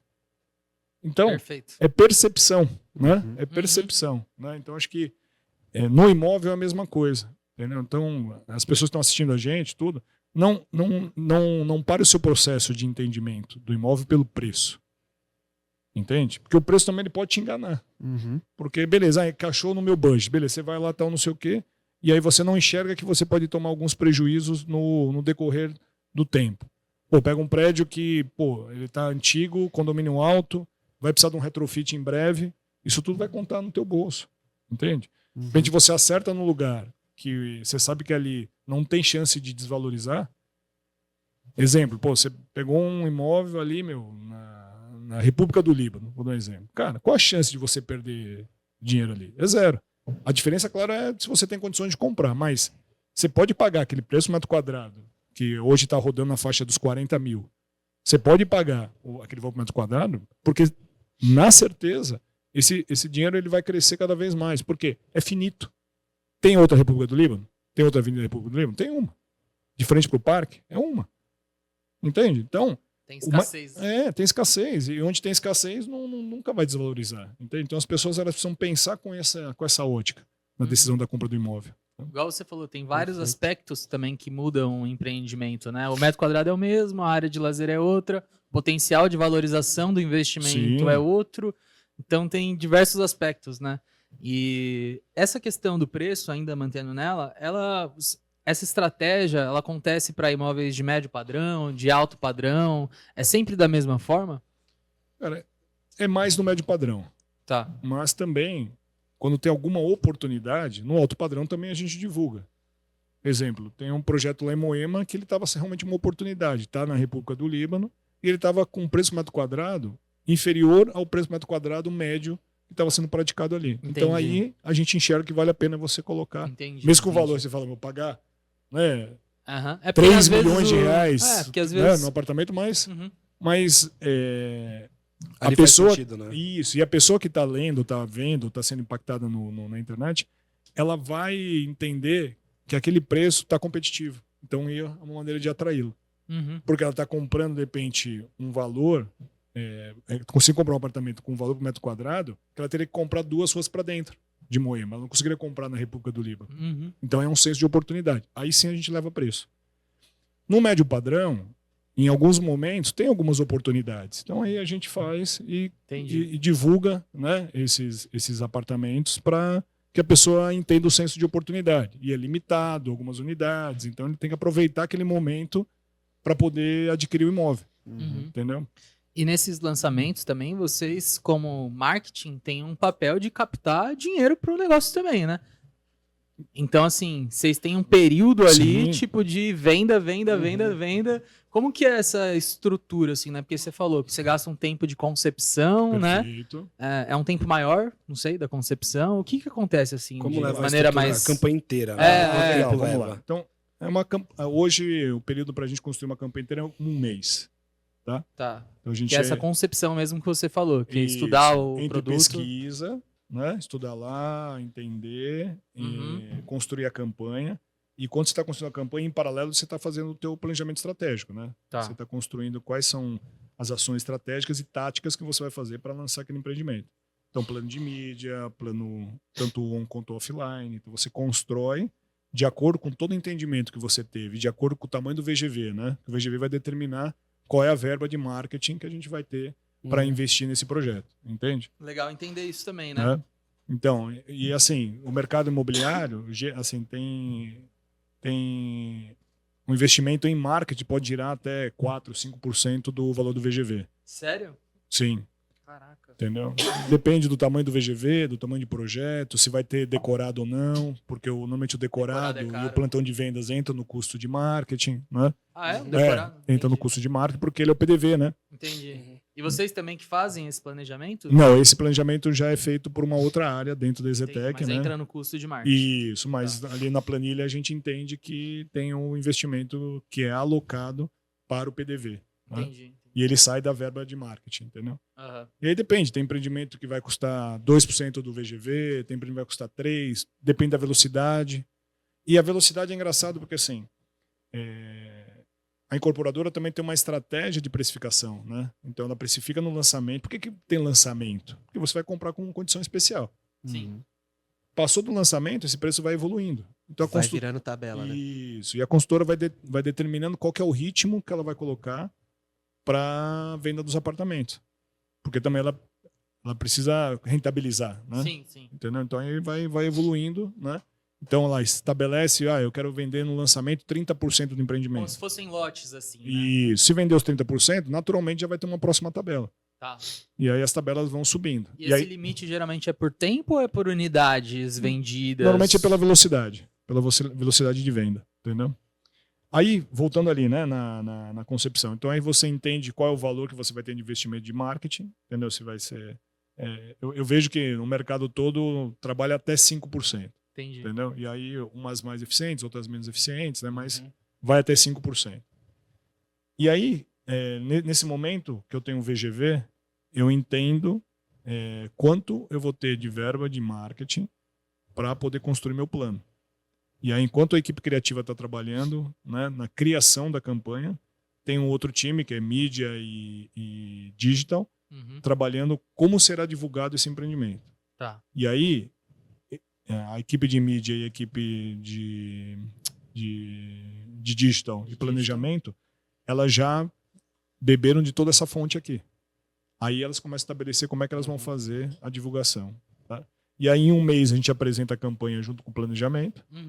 E aí, normalmente, quando a gente está numa fase que vai lançar, o processo de lançamento normalmente é de entre 40 dias, 30 a 40 dias, normalmente. Quando você começa desde o aquecimento do produto até o lançamento. Então você tem a fase inicial, né, que a gente chama de pirata. Pirata? Por que pirata? Pirata porque o corretor, o stand ainda está fechado, não está pronto, só que ele já está nas redondezas distribuindo material. Entendeu? Então ele está fazendo o famoso pirata. Depois do pirata tem o momento da abertura do plantão. Tá. Então aí tem um tipo de divulgação para abertura do plantão. Aí a gente já começou a gerar leads. Entendi. Aí ele já tem material de combate. Desculpa.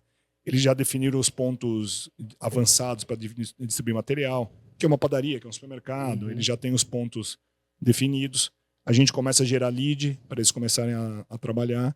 E a gente começa a ir crescendo, né? Você parte do ponto 0 e eu preciso chegar no ponto máximo na semana do lançamento. Ponto 0 é o que dá mais desespero, né? Que você fala assim, puta, tem que tirar essa merda do zero. Você fala... Tirar o avião. Puta tem que tirar o avião, né, cara? Tem que tirar o avião. Você fala, tenho 40 dias, a página tá quase pronta ainda, meu, não tô captando nada. É isso aí. E a gente vai começando aos poucos. A gente vai subindo degrau a degrau. Entende? Então a gente começa primeiro com os corretores trabalhando. Então precisa ter material para eles. Sim. Então, desculpa, um passo antes. A gente faz um meeting que a gente reúne todos os corretores para apresentar o empreendimento. Evangelizar. A gente aí nesse dia apresenta a campanha, apresenta todo o projeto, a estratégia que a gente vai ter, né, de mídia para eles poderem ficar empolgados. Porque o corretor ele é movido por empolgação. Então ele tem que entender que o empreendimento vai acontecer e que vai vir dinheiro pro bolso dele. Você vai tipo um coach ali com os caras e fala, isso, literalmente. Deixa os caras doidos, E aí, a partir desse momento que eles entenderam no meeting que a gente vai para cima, aí eles ficam loucos. Aí eles já começam a trabalhar redondeza, começam a fazer ponto avançado e o trabalho de oferta, né, que é muito importante. Entendi. O WhatsApp, vocês sabem, hoje, se o cliente responde no WhatsApp, você tem uma chance grande de levar ele para o plantão. O WhatsApp é a melhor ferramenta que tem para o corretor trabalhar, né? E aí... Aí, deixa eu só tomar uma água aqui, gente, só um minutinho. Eu recebo 5, 10 mensagens de corretor por dia até hoje, velho. Antes de começar o episódio aqui, eu recebi um da Cirela aqui, mas não tinha nada a ver com o que eu precisava. Eu tô até precisando procurar um apartamento, mas eu tô assim, meu Deus, será que eu vou acionar essa rede? Uma vez acionada, fudeu. Vai demorar 5 anos. Tá preso. Eu recomendo você pegar um outro chip, eu só vou qualquer coisa você só destrói ele. Eu só vou ter controle do meu número de novo daqui uns 5 anos, eu acho. Boa ideia, Matheus. E aí, assim, o primeiro passo é o corretor estar motivado. O corretor, ele é uma peça fundamental no movimento de um lançamento. Porque a motivação dele vai fazer com que o empreendimento prospere. Entende? Porque, beleza, a mídia, a gente vai levar cliente para o plantão, vai dar lead na mão dele, mas ele precisa ligar, né? O lead bateu, ele vai ter que ofertar, vai ter que fazer o trabalho. Convencimento, né, de levar o cliente no plantão, entendeu? Toda semana ele tem as iscas digitais para poder falar com o cliente. Fala, pô, vem aqui, pô, vai ter um evento. Quem tá na ponta, né, pô? Senão não adianta você ter a melhor campanha do mundo e não ter alguém fazendo a máquina girar, sim, né? E claro, para apoiar os corretores, tem as meninas de rua distribuindo material, entendeu? Na frente do plantão sempre tem as bandeiras para chamar a atenção de quem está passando. Então tem vários como é que fala? Várias ferramentas que vão acontecendo no início do processo de lançamento. E o corretor, como é que funciona? Ele não pode ficar lá sentado esperando chegar cliente. Ele tem a vez dele, ele pega a senha dele lá na roleta, certo? Sim, certo. Só que aí que ele tem que fazer? Pegar todo o material, né? O combate, a mala direta, tudo que ele recebeu e começar a ofertar. Ele precisa ir para a rua, ir nos comércios, distribuir. Tem que ser ativo, não passivo, né? E em paralelo, eu já estou chegando no celular do cara. Através de quê? Através de um display, através de um lead ads, através de um WhatsApp, um disparo de vídeo. Então ele está sendo impactado. Sim. O YouTube, aí vai. A né? estratégia hoje em dia ela nunca pode ser uma só, né? Você tem que pegar o cara de vários canais e fontes de mídia diferentes, né? Sim, então a mídia offline e online ela está acontecendo. E aí o que acontece? Se o corretor não ligar para o cliente dele, aonde vai cair o cliente? Na vez. Vai. Então ele tem a chance de acionar o cliente dele rápido, a carteira, porque senão o que vai acontecer? A mídia vai impactá-lo. Então, ele vai depender da fila. Você fala pra ele, você quer depender da fila ou você quer ser esperto? Porque aí se o cliente chegar com o WhatsApp dele, né? Tá aqui, ó. O tal corretor me mandou. Tô procurando tal. É dele, né? Entendeu? Então é muito importante esse trabalho. E aí a gente vai crescendo, degrau a degrau, né? Então a gente vai aumentando o número de leads gerados, a gente vai aumentando nossa exposição nas mídias. Então a gente faz muito TV fechada, jornal e todas as plataformas digitais. E aí a gente começa a crescer, vai crescendo. Aí tem um outro estágio. A gente está com o estágio de abertura de plantão, certo? Sim. É um primeiro movimento que a gente faz para levar o cliente lá pro PDV. Passando esse, tem o decorado. Então a gente cria uma expectativa para a abertura do decorado. Então o cliente ele vai ficar empolgado em ver o decorado. Até então, eu não mostrei tabela para ele. Ele está, na verdade, tem uma linha de preço, vai por metro quadrado, que ele começa a falar para o cliente, mas ele ainda não negociou com o cara, não tem tabela. Olha, está em torno de 7 a 12 mil metros quadrados, depende do seu andar que você vai ficar, veja bem. Então, esse período é um período de encantamento. E claro que dentro do PDV você tem a experiência, né? Fazer um tour pela maquete. Em vários empreendimentos tem uma sala de cinema que ele assiste um webdoc, que ele assiste o filme. Então a gente está no processo de encantamento do cliente, né? E ele fica ansiosamente aguardando o decorado. Aí o decorado, quando abre o decorado, é o sinal que vai acontecer o lançamento em breve. O decorado, ele é como é que fala?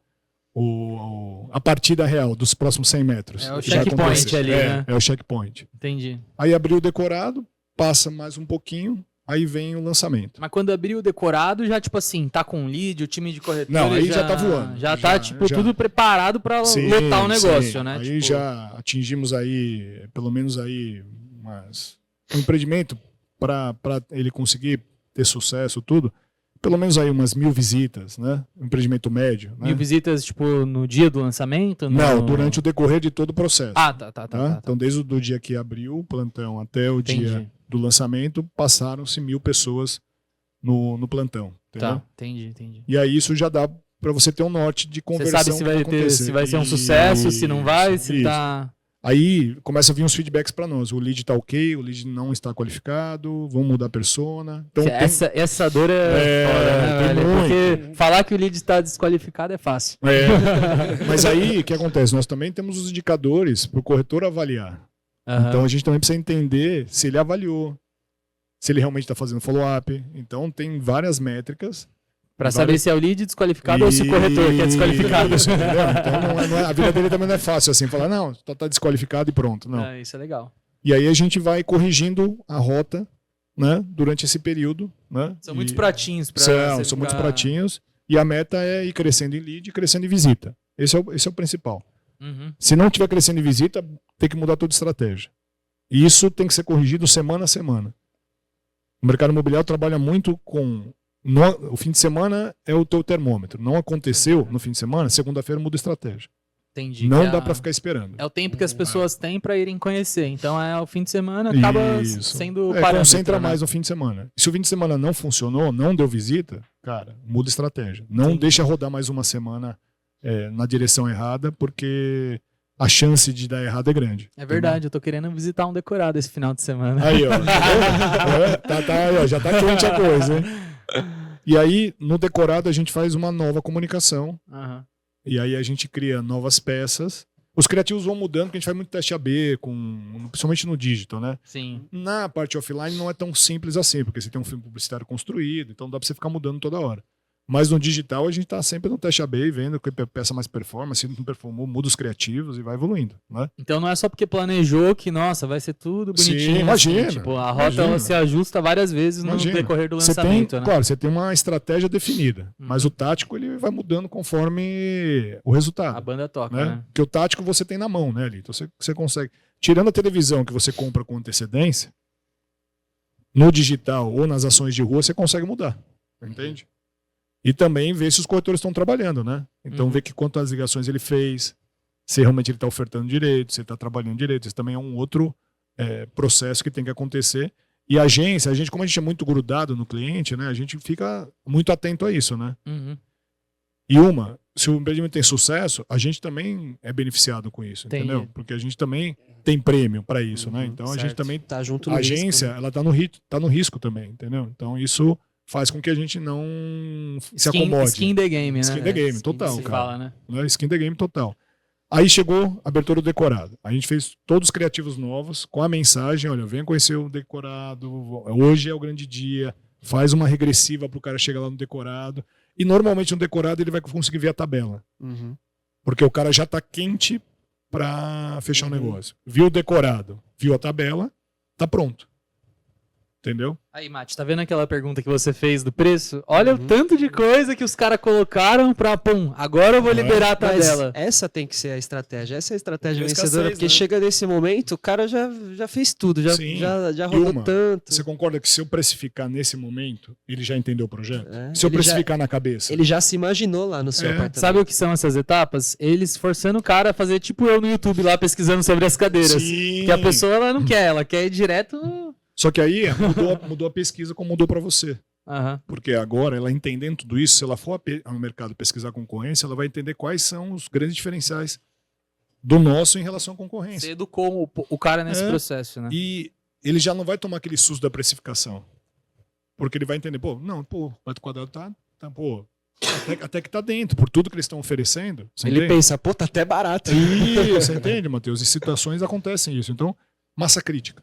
O cara tem massa crítica agora para discutir na mesa a tabela. Porque até então, não dava. Ele não é um especialista imobiliário, Não né? é. Você não pode contar que ele é. É aquela questão de você sempre discutir com pessoas na mesma base. Sim. Se você tiver na base diferente, é como você discutir com a Apesar que parede. evoluiu bastante, tá? Eu acho que hoje, vocês que estão no momento, né, de busca de apartamento, tem uma massa crítica maior, entende? Vocês pesquisam, vocês entendem melhor. Então, o consumidor mudou de compra de apartamento. Ele não é mais leigo. Ele sabe o que ele está falando. Ele entende taxa de juros, ele entende de financiamento. Ele já tem uma curva de aprendizado que aconteceu muito melhor do que tinha há 10 anos. Você deve ter percebido bem essa mudança, né? Porque você vendeu empreendimento em todo esse período, né? Sim, tem uma evolução gigante. Antes, o cara assinava contrato sem ler. Tempos áureos, né, de lançamento, formava fila, aquela loucura toda. Entendeu? Hoje em dia ele recebe 40 PDF de empreendimentos no WhatsApp, ele já fala, não, mas esse aqui lá. Por isso que o papel do corretor hoje, ele é muito maior do que era anteriormente. Então não dá para ser um corretor. O corretor não pode estar corretor, ele precisa ser corretor. Porque se ele não tem conhecimento, se ele não entende, não adianta. O cliente não vai fechar negócio. Não vai sofrer compra os igual antigamente corretores, acontecia. tipo o famoso calça branca, não vai ficar. Entende? Isso não tem a ver com idade. Tá? Tem a ver com conhecimento, com profundidade sobre o projeto, sobre a região, sobre a macroeconomia, sobre a microeconomia. Ele precisa estar preparado. Ele precisa saber abordar o cliente para discutir, a taxa de juros alta, eu deixo meu dinheiro aplicado ou eu invisto em imóvel? Entende? E ele precisa estar preparado para dizer, olha, vale a pena você investir em imóvel por causa desse motivo. É para a sua família? Ele tem que entender quem é a família. Ele tem que saber como é o pai, como é a mãe, como é os filhos, qual que é a rotina da família. Se ele começar a oferecer o apartamento sem essa visão, o que acontece? A chance de ele perder negócio é grande, porque o cliente hoje, ele vai pesquisar. Não tem jeito. Antes não, o cara comprava, tropeçava, comprava. Né?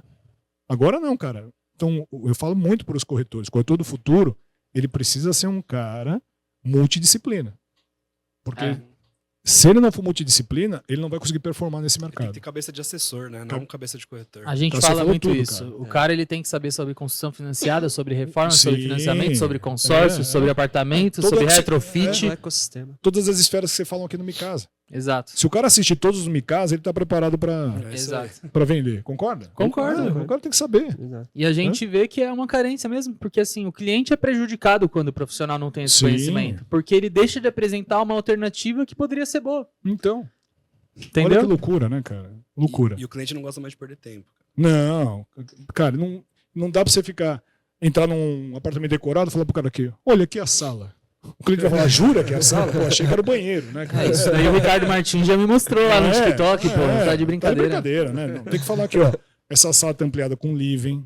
Você tá vendo a luminosidade que entra aqui? Você tem possibilidade de fazer tal coisa. Isso, olha, aqui você vai ter uma economia de energia, porque olha só, o tamanho da janela, a eficiência. Você tem que começar a discutir termos que vão conectar. Aí fala pro cara, pô, você tem 2 filhos, tu acha que é uma mesa de 6 lugares aqui? Não, é pior do que falar essa é a sala, é isso aqui, ó. Aqui é o apartamento, fica à vontade. Então. Vou deixar vocês aqui para vocês olharem com calma. Pelo amor de Deus. Não, é só assistir Netflix, pega lá a família francesa lá mostrando imóvel, que eles vão aprender absurdo. Puta, é da hora essa série, velho. Cara. Recurso também, quanto custa? R$29,90 por mês, ele consegue assistir todos os programas de imóveis e tem um monte lá no Netflix, cara. Entendeu? Então, o corretor ele precisa ter essa visão, porque senão, para o futuro, não vai sustentar. Pega esse insight nosso aqui, deixa de ser corretor de imóveis e passa a ser assessor de imóveis. Perfeito. Igual os caras da XP Investimento, que são assessor, sabe de renda variável, de renda fixa, de tudo. Você tem que saber de tudo também. Parar de vender imóvel e entregar a solução, né? Entregar a solução. E o cara vai... Vocês sabem que a boa parte das pessoas compram um imóvel na vida. Imagina se o cara comprar errado, cara. Puta prejuízo que... se for um prejuízo de 100 mil, o cara que ganha 5 mil por mês, ele vai demorar 15 anos para recuperar esse prejuízo. E a gente costuma falar que é o lar da pessoa, né? É onde ela recarrega as Não energias. pode brincar com o lar, não, dá cara. Pra brincar Você com tá isso. doido. Ainda mais depois da pandemia, eu entrevistei a Casa de Valentina e também entrevistei recentemente a Dani, que fala sobre arquitetura sustentável. O que elas estão dizendo? Estão dizendo que a casa ela tem um valor tão gigante, já tinha, mas cresceu tanto porque antigamente as pessoas elas estavam muito outside, elas não estavam muito inside, né? Elas estavam muito, tá bom, pô, minha casa é só dormitório, minha casa não sei o quê. Não, hoje as pessoas elas querem o lar, tanto que na decoração tem uma mudança importante acontecendo, que é o seguinte, a identidade, porque antes as pessoas faziam a Casa Cláudia, né, o apartamento. Pegava a revista, né, olhava, decora assim. Só que não tinha identidade da pessoa. Agora mudou. Pô, se você quer pintar de rosa, cara, é a sua casa. Você pode fazer o que você quiser. Então as pessoas começaram a dar mais valor à essência dela dentro de casa. Então agora, ela decidir a compra desse apartamento, isso vai fazer uma diferença gigante. Então a pessoa dá valor hoje absurdamente ao lar. Porque é onde a gente, durante a pandemia, era o nosso porto seguro, concorda? Nós ficamos ali, né, isolados, né, cara? E aí... E essa marca não vai sair da gente. Não vai sair. Vai ficar... Tão cedo, não vai sair tão cedo. Vocês sabem também, é mercado de reformas. Bombou, né? Bombou, porque as pessoas começaram a olhar para o seu próprio lar. Porque ninguém olhava. E principalmente São Paulo, né? Eu sei que vocês têm audiência no país todo, mas principalmente São Paulo, capital, que é essa velocidade, as pessoas esqueciam de olhar para casa, né? Entendeu? Então, tanto é que muitas migraram, né? Muitas saíram do interior, centros para o interior. Entendeu? Então, olha a importância que o imóvel já era importante. Imagina agora a posição que tem, né? Mais ainda. A casa. Né? Total. Aí chegamos... deixa eu fechar lá, só para você... Aí decorado, beleza? Decorado. Liberar a tabela. Liberar a tabela. Só que aí você tem duas chances de compra. Você tem uma coisa chamada pré-lançamento, porque os clientes que chegaram primeiro se cadastraram, prepararam, tem uma pasta que é montada da documentação. Então, seu SIC, RG, seu SIC, eu fui velho agora, hein? Entreguei a idade, viu, gente? Eu vou fazer 50 anos. SIC, o CPF chamava SIC antes. Nossa, mãe do céu. Nem sabia aí, ó. Mais um aprendizado. Eu nunca ouvi isso, velho. CPF, RG, renda, comprovantes. Eu começo a montar uma pasta. As pessoas que se antecipam, ela tem a chance de comprar no pré-lançamento. Então, tem uma data de pré-lançamento para os que chegaram e completaram a pasta. Para os fiéis. Para os fiéis. E aí ali ele vai ter um preço diferenciado. E aí depois vem o lançamento. Quem chega primeiro, né? Bebe água limpa. Entendeu? No lançamento tem sim um preço diferenciado, mas os que se anteciparam e que já prepararam tudo, ele ainda tem uma vantagem. E realmente tem uma vantagem? Tem uma vantagem. Real. Entendeu? Porque o que acontece? Aí o preço já pula de patamar. Até porque tem que ser uma vantagem real, senão também queima a confiança na construtora, né? De tipo assim, pô, qual é a real vantagem de eu comprar no pré-lançamento? Né? Não, com certeza é real. O lançamento tem essa vantagem, entendeu? E aí, lançamos o projeto. No lançamento, aí a gente, na semana do lançamento, a gente normalmente cresce a mídia em 30%, 40%. Aí é o show, aí é o espetáculo. Aí a gente aumenta a nossa exposição. Aí é o trabalho maior também de hora do dinheiro voltar, né? Isso. Só que agora a gente não está buscando mais clientes novos, porque já está na... Então o que acontece? Tá no funil. A base é trabalhada. O remarket bomba, entendeu? Os corretores já começam a fazer trabalho em cima dos retornos, começam a fazer trabalho em cima das pessoas que já passaram lá. Fazem eventos também? Isso, fazem eventos para atraí-lo. Então você já está funilando, entendeu? Aí eu só vou abrir de novo a campanha mais aberta pós-lançamento. Porque nesse momento é o momento da gente... Trabalhar quem está quente. Claro que tem a mídia acontecendo, mas o que está na base, o foco está ali. Entendeu? Aí lançou. Beleza. Aí viu que sucesso foi, vendeu tantos % e tal. Aí a gente senta para fazer a estratégia de continuidade. Continuamos trabalhando como lançamento, mas agora ele está numa tabela acima que foi do pré e do lançamento oficial. Então aí, naturalmente, agora você tem uma tabela um pouco mais cara. Já deu aquela tranquilidade para a construtora, já tem fluxo de caixa. Quando chega na parte de lançamento em si, já vendeu bastante assim no empreendimento?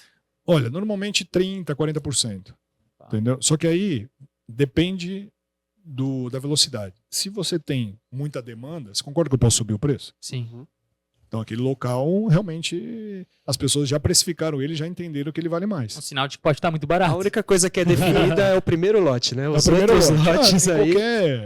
Em qualquer empreendimento ou qualquer outros tipos de produto também funcionam assim, né? Então, o que acontece? Lançou, teve uma demanda gigante, pode ter certeza que o preço vai crescer 5% já de cara. Entendeu? Total. Por isso que as pessoas elas têm que estar atentas ao momento do lançamento. É oferta e demanda, né? É oferta e demanda. É isso aí. Economia, como você falou, né? E aí, passou o lançamento. Aí a gente avalia o resultado, vê se o negócio voou. Pô, se voou, quer dizer que ainda tem mais demanda. Aí a gente cria a próxima estratégia e aí também continua fazendo uma estratégia de captação forte. A gente viu que o empreendimento foi, mas não foi aquela velocidade gigante. Tá bom, então agora a estratégia é a gente fazer um trabalho mais cadenciado. Aí a gente equilibra a verba, né? Vai controlando um pouco mais para entender o que está funcionando realmente melhor para depois botar força de novo, né? E precisa pagar a conta, né? Sim. Então, vamos supor, eu preciso de um valor de VGV para baixar o meu número de investimento lá da porcentagem de investimento que eu falei no começo de marketing. Entendi. Pô, então vamos lá. Para mim, sucesso é se um empreendimento vender gastando de 2% a 2,5% em marketing. Puta, é um sucesso regaço, mesmo, né? Entendeu? E aí esses são os balizadores pra gente aí de indicadores. Qual foi o maior lançamento que você já fez, Tagal? Por curiosidade. Cara, vamos ver de VGV. Eu acho que foi o EZ Parque da cidade. EZ Parque da cidade? Esse ali em frente ao Shopping Morumbi, ali depois do Shopping Morumbi. Ele não é de tamanho, mas é de VGV, né? Entendeu? Nossa, sei qual que é. Sabe qual que é, né? Enorme. Um projeto gigantesco, né? E o projeto era muito diferente, ele tinha um art design internacional, é um projeto assim fora da curva, né? Entendeu? Então, eu acho que ele eu acho que é que ele não foi o maior, mas eu acho que ele foi um emblemático, vamos dizer assim. Entendi. Né? E teve algum que você já vendeu todos na mesma porrada? Normalmente a consultora a incorporadora não quer vender tudo. Não quer vender tudo. Até porque pra assim. Pra aumentar o preço. E ela precisa, porque assim, muitas vezes a incorporadora ela sai no 0 a 0 no começo. Por quê? Porque ela quer viabilizar o projeto. Entende? Primeiro é viabilizar o projeto para depois a margem de realmente a margem dela tá sofrida, né? É uma captação mesmo no começo, né? Isso aí, Rodrigo. E aí depois ela vai trabalhando e vai evoluindo ela tenta zerar o risco, aí depois ela ganha. Mas aí como funciona quando a demanda é muito grande? Ela segura e vai aumentando o preço? Aumentando. Naturalmente você já segura aumentando o preço. Entendi. Nada melhor que uma demandinha reprimida pra você subir o preço, velho. E o cliente, assim, eu já vi muitos clientes irem embora tristes porque ficaram sem unidade, né, cara? Mas o cara foi de manhã no stand, chegou à tarde e já tava 5% mais caro. Ele falou, pô, o que tá acontecendo aqui, mano? E olha, eu tô no mercado imobiliário há 17 anos. Eu só vendi um imóvel na minha vida e me arrependo até hoje. O imóvel, ele assim... Ele valorizou, né? Você falou, ele vendeu, você falou, puta que merda. Então, assim, o que acontece? E é cíclico, né? Então a pessoa pode falar assim, vamos supor, comprou um preço por metro quadrado, escolheu um apartamento na Vila Mariana, um lugar que vocês querem olhar. Eu paguei, Vila Mariana hoje, a média, entre 15 e 18 mil, comprou lá. Não, tá caro, tá não sei o que, começa. Aí passou 2 anos, o preço não mudou. Tá vendo? Não valorizou, tal, não sei o quê. Mas agora faz uma linha do tempo de 5 anos. Aí faz, porque a gente tem, como é que fala? A gente é impactado pelo cenário político, ambiente externo. Então, imóvel, você precisa saber esperar. Você precisa saber o momento. E sabe quem perde no imóvel? Normalmente é quem vende, não quem compra. Porque se você vendeu e você não comprou no mês seguinte ou no máximo em 2 meses, você não vai mais comprar com o mesmo dinheiro um imóvel no mesmo padrão que você vendeu. O custo de reposição vai ser mais alto. Entendeu? Exatamente. Então, guardem essa, hein? Para mim, quem perde negócio é quem vende e não quem compra. E aprenda a comprar barato, né, não, Mate? Ele aprende a comprar barato. Relativo, hein? Aqui, Aprender a comprar barato. Bons imóveis. Quem compra terra não. Essa frase de vocês é fantástica. Comprar terra Não é. Então, assim, e se vendeu, cara, fique desesperado para comprar outro. Se você não comprar, esquece. Eu tenho alguns amigos, teve um amigo que vendeu um apartamento em Moema, falou, não, eu vou aplicar na bolsa, e nisso, naquilo. Era um apartamento de 100 metros quadrados, ele vendeu por 600 mil. Olha lá, colocou um pouco na bolsa e um pouco em Bitcoin. Foi. Hoje esse cara mora embaixo da ponte. Ele tinha um apartamento de 100 metros. Sabe quanto dinheiro dele compra hoje? Nem perto O disso. mesmo apartamento de 100 metros? Quanto? Eu chuto Eu chuto que tá mais de mais de 1 1 milhão milhão, esse apartamento. mais de 1,5 milhão até. 100 metros? Em Não, Moema? não é 100 mais metros caro. mais? 1 milhão e mais caro, 700. Moema. 1 milhão e 1 700. 1 milhão e 700. Aí ele vendeu por Ei. 600. Sabe quanto ele tem de dinheiro hoje? Caraca. Quanto? Chuta. Ele tinha 600 mil. Ele deve ter uns 530, Deve ter. porque o cara deve ter caído na bolsa. 850. Ah, então conseguiu alguma coisa ainda. E o apartamento dele vale 1 milhão e 700 hoje. Que ele vendeu. É, irmão. Metade. Talvez agora você pode dar uma entrada de 20%, financiar o resto. O mesmo apartamento. E ficar no mesmo apartamento. Então, gente, conselho que eu dou aqui, quem tá assistindo Me Casa, quem ganha é quem compra. Quem perde é quem vende. E se vendeu, você tem que comprar imediatamente outro. Não deixe seu dinheiro parado. Você só ganha vendendo se você for um incorporador, irmão. O resto esquece. Isso, porque é do negócio. Mas até o incorporador, muitas vezes, ele erra e vende barato. Uhum. E aí depois? Vocês viram no mercado, muitos incorporadores passaram dificuldades, porque erra a precificação, ou de repente quer vender só para fazer caixa O cenário externo imediato. muda também. Cara. Então, assim, ser incorporador é complexo. Entendeu? Porque depende de diversos fatores para você conseguir saber qual é o time certo de uma venda, qual é o time certo de subir o preço. Então, é complexo, são muitas variáveis. Um Cara. risco enorme também, É. né? Você depende de, Entendeu? muitos fatores. E aí, pra mitigar o risco, por isso que eles chamam Tagawa, né? Exatamente. A gente dá uma ajudadinha, né? O que eu escrevi tá tão pesado que até acabou batendo. Não, essas minhas anotações aqui de hoje, velho, valem. Nossa, o milhões aí, Rodrigo velho. escreveu um e-book ali. É legal. Olha o tanto de coisa que eu mandei. aqui, Caraca, velho. cara, que legal. Louco, velho. Ele tá querendo lançar um prédio. Por que não, cara? Cara, eu já sei fazer algumas coisas, ó. Não, e a mente que vocês têm, cara, por que não incorporar?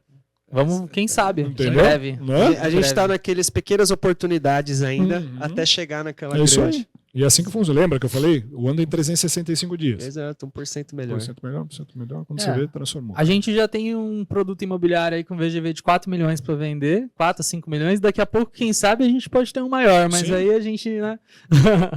E entenda uma coisa. O mercado imobiliário, se você vende logo, você aproveita porque você pôs o dinheiro do banco, né? É. Entendeu? Nesse caso, o tempo ele é realmente muito dinheiro. Importante, porque o que acontece? Você pode realizar e entrar em um próximo negócio imediato. exato. Sim. Isso Com investimento tira de a que sua tamanho? trava, né? É. É o que a gente fala. Quando a gente fala que tempo é dinheiro, a gente vê o tiozinho que ele constrói várias casas no ano. Nesse caso dele, é onde fica mais claro ainda, né? Sim, Porque se ele demora um ano e meio para vender, aí que ele vai poder fazer a outra de novo. é isso aí. E aí, quanto mais rápido ele faz e vende, mais casas ele tem, né? Ó, vamos falar apartamento de investimento, vai um estúdio. Porque as pessoas elas fazem a conta errada, né? Então, vamos supor, eu comprei um estúdio de 300 mil reais.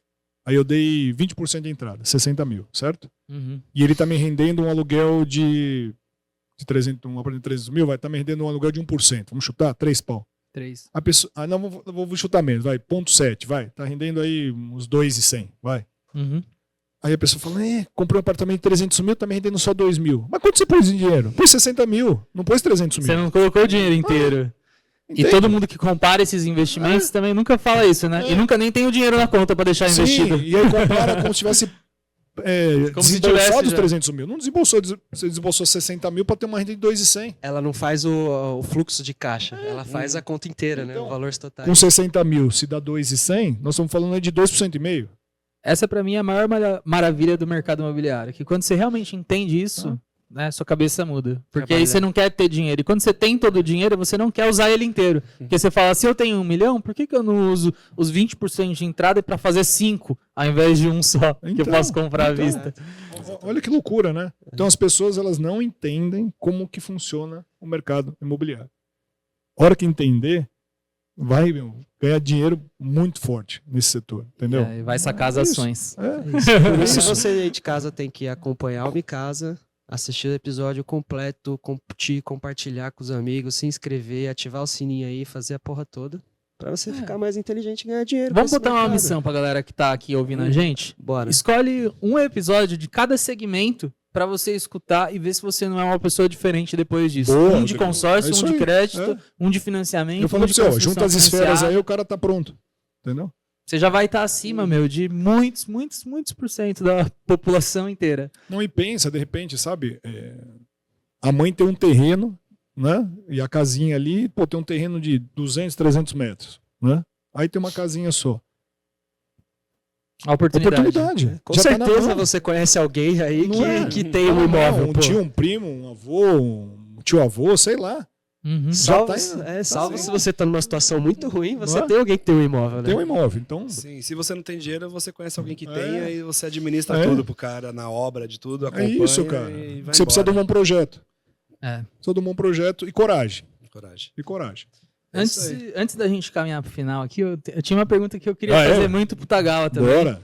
Porque como você tem muita experiência, muitos anos já no mercado imobiliário, eu queria entender como que foi a sua percepção em relação à utilização das mídias nos lançamentos imobiliários, principalmente esses grandes lançamentos, né? Que você falou que usa mídia offline, mídia online, Perfeito. usa TV, usa digital. Como que foi esse crescimento hoje? Como que tá? O que tá funcionando melhor? Como que tá? Olha, claro que a gente sabe que o digital evoluiu absurdamente, né? Então antes a gente era praticamente 100% offline, né? Então funcionava muito bem o material de rua, funcionava muito bem a distribuição de material e, naturalmente, a gente tinha menos oferta, né? Então agora, como a gente tem muita oferta, tá todo mundo brigando por lead, tá todo mundo brigando. Então, o que aconteceu com a mídia? Eu vejo que a mídia ela foi se transformando, surgiram novas plataformas, né? Geração de leads, né? Tem as verticais e a gente tem as gerações através dos lead ads. Isso naturalmente veio crescendo. Uhum. Mas tem um ponto interessante que, para mim, ainda o papel do corretor ele é de suma importância para a disseminação de um projeto. Eu sei que tem muito comentário sobre vamos fazer um lançamento 100% digital. A gente fez na pandemia, tudo. Não precisamos mais fazer offline, não precisa fazer mais oferta de rua, não precisa colocar meninas para distribuir material. É muito louco. A gente já testou de tirar esses tipos de ações. Sim. O que aconteceu? Caiu a visitação. Então eu acho que é um conjunto de fatores. Claro que o digital ele tem uma força maior, cresceu, né? A gente sabe disso, mas é necessário o cross-media. Claro que a televisão ela tem menos importância hoje, mas ela continua tendo a sua relevância, entende? Vocês não deixam de utilizar esse canal. A gente né? continua utilizando Pay TV, a gente faz todos os canais Discovery, todos os pacotes Sony lá e também fazemos o pacote Globosat. E o que a gente faz? A gente trabalha a frequência, QR Code para identificar. Uma coisa interessante que mudou é que a gente põe QR Code. Antes não tinha como mensurar, né? Você só sabia os pontos de audiência. Só, entendeu? E agora você consegue também mensurar isso e comparar até os canais, né? Por isso que eu consigo defender. Entende? Porque você sabe que realmente funciona e dá retorno, né? E dá retorno. Então, eu acho que o meio digital ele ajuda demais o cross-media a funcionar. E levamos também uma tecnologia do QR Code para dentro da televisão. Então, mas eu ainda coloco outro ponto que é o geolocalizado, com o trabalho eu chamo de trabalho terrestre do corretor, ele ainda tem uma força muito grande. Muito grande. Claro que está mudando, nós temos aí uma maneira nova, né, dos corretores se apresentarem com os influenciadores, né, desse meio. Estão apresentando diferente, eu acho que aí tem uma curva de aprendizado gigante para o corretor. O corretor na primeira pessoa, né, ele começar a criar a audiência dele, começar a trabalhar. Eu acho que daí ele consegue aproveitar melhor o digital e não ficar só esperando o lead cair no colo, né, que a incorporadora disponibiliza. Então acho que ele tem essa função de ele explorar. Não gosto de aparecer num vídeo. Tá bom, põe seu áudio. Dá um jeito, mas... E aí outro dia os corretores perguntam, eu faço um perfil separado? Não, tem que ser o teu perfil pessoal. Se você é corretor... A galera dificulta, né? Não, mas aí eu vou ter que criar outro perfil, vou ter que fazer não sei o quê. Aí, não, minha família, não sei o quê. Mas você é duas pessoas diferentes ou você é uma só? Não é? Se você conversar aqui comigo agora. E aqui nós temos uma produtora na mão, né, cara? Exatamente. Não é? Claro, até um nível de conteúdo dá pra fazer. Porra! Não é? Então, muito? Então, o que acontece? Eu acho que a evolução principal está através do uso do celular como uma ferramenta importante de divulgação. Porque se eu trabalhar sem offline, não sustenta. Trabalhar sem o trabalho terrestre, oferta de rua, não sustenta. Tem que ser tudo junto. Se trabalhar sem digital, não sustenta. Entendeu? E o digital, a gente vai evoluindo. Exemplo, a gente está fazendo TikTok e já vendemos 3 apartamentos pelo TikTok. Entende? Então, a gente já vendeu bastante pelo TikTok também. A gente vai desbravando, vamos desbravando as novas. Pegar o melhor de vários mundos. Isso, né? Então eu acho que assim, tudo é análise. Entende? Então, o que dá mais certo é que hoje a gente tem mais controle. Então, acho que para você ser assertivo, é você ter bons indicadores, conseguir mensurar e dali você trabalha a sua estratégia. Então, para mim, a maior evolução que aconteceu é que hoje a gente tem mensuração. Top, hein, velho? Aulas. Olha, eu acho que eu tô preparado. Quero um empreendimento de milhões aí, velho. Me chama aí, hein? Já dá para aumentar o VGV. Vamos chamar. Com certeza, eu acho que isso aí, o mercado imobiliário você tem que aprofundar, né? Sim. Não adianta você ser raso, né, cara? Estão falando de tijolo, moeda forte, né, cara? Imóvel é moeda forte. Então, isso precisa... Se alguém quer entrar no mercado, vocês vão entrar nesse movimento aí de corporação, cara, tem que ser profundo. Profundo, entendimento e, é suor. É suor, é entendimento, é saber para quem vai vender, é como que vai fazer. Cara, e isso é luta, tá? Isso é luta. Eu sei que vocês são bons de luta, então, bem-vindos. Obrigado. Sangue no zóio a gente tem, né? É luta. Vambora. Tá, Gal, muito obrigado pela sua participação aqui hoje. Foi uma aula, a gente aprendeu a lançar um empreendimento. Fico muito feliz de poder compartilhar, né? Não só com vocês, mas com a audiência de vocês. Né? Sim, todos aqui. É a premissa da minha vida. Eu acho que a vida me deu tanta coisa e através dos podcasts, através, né, desse conteúdo que a gente disponibiliza, vocês pelo Micasa, eu pelo TagawaCast, e a gente vai, né? Vocês foram lá, deram uma aula pra gente também e o pessoal pôde acessar todo esse conteúdo. Então, acho que assim, é a maneira que eu entendo que eu posso contribuir. Retribuir, né, também. Muito, muito. Cara, por isso que quando vocês me convidaram, eu fico muito feliz. Cada podcast que eu vou e cada chamada que eu tenho, eu fico muito feliz porque eu sei que eu posso falar com mais pessoas. Sim, sim. Né? Então acho que a internet deu essa chance para nós, né, cara? De você aumentar a sua voz, né? Sim. E parabéns pela sua humildade também, porque pelo seu conteúdo, pela pessoa que você é, a gente vê que você, você realmente quer passar todo o seu conhecimento e toda a sua experiência para as pessoas. Até no seu podcast você sempre fala, né? Que lá você conta histórias de vida. Histórias de vida, né? cara. E você realmente vai percorrendo lá com a galera para que a galera que tá em casa possa realmente tirar alguma coisa daquilo e usar, de verdade, cara. Né? Não por ego, nem por nada. Aí eu tô feliz. Feliz. Exato. Se der 1000 visualizações, se der 15, se der 50, impactar uma pessoa já valeu. Suficiente. O que vale a intenção.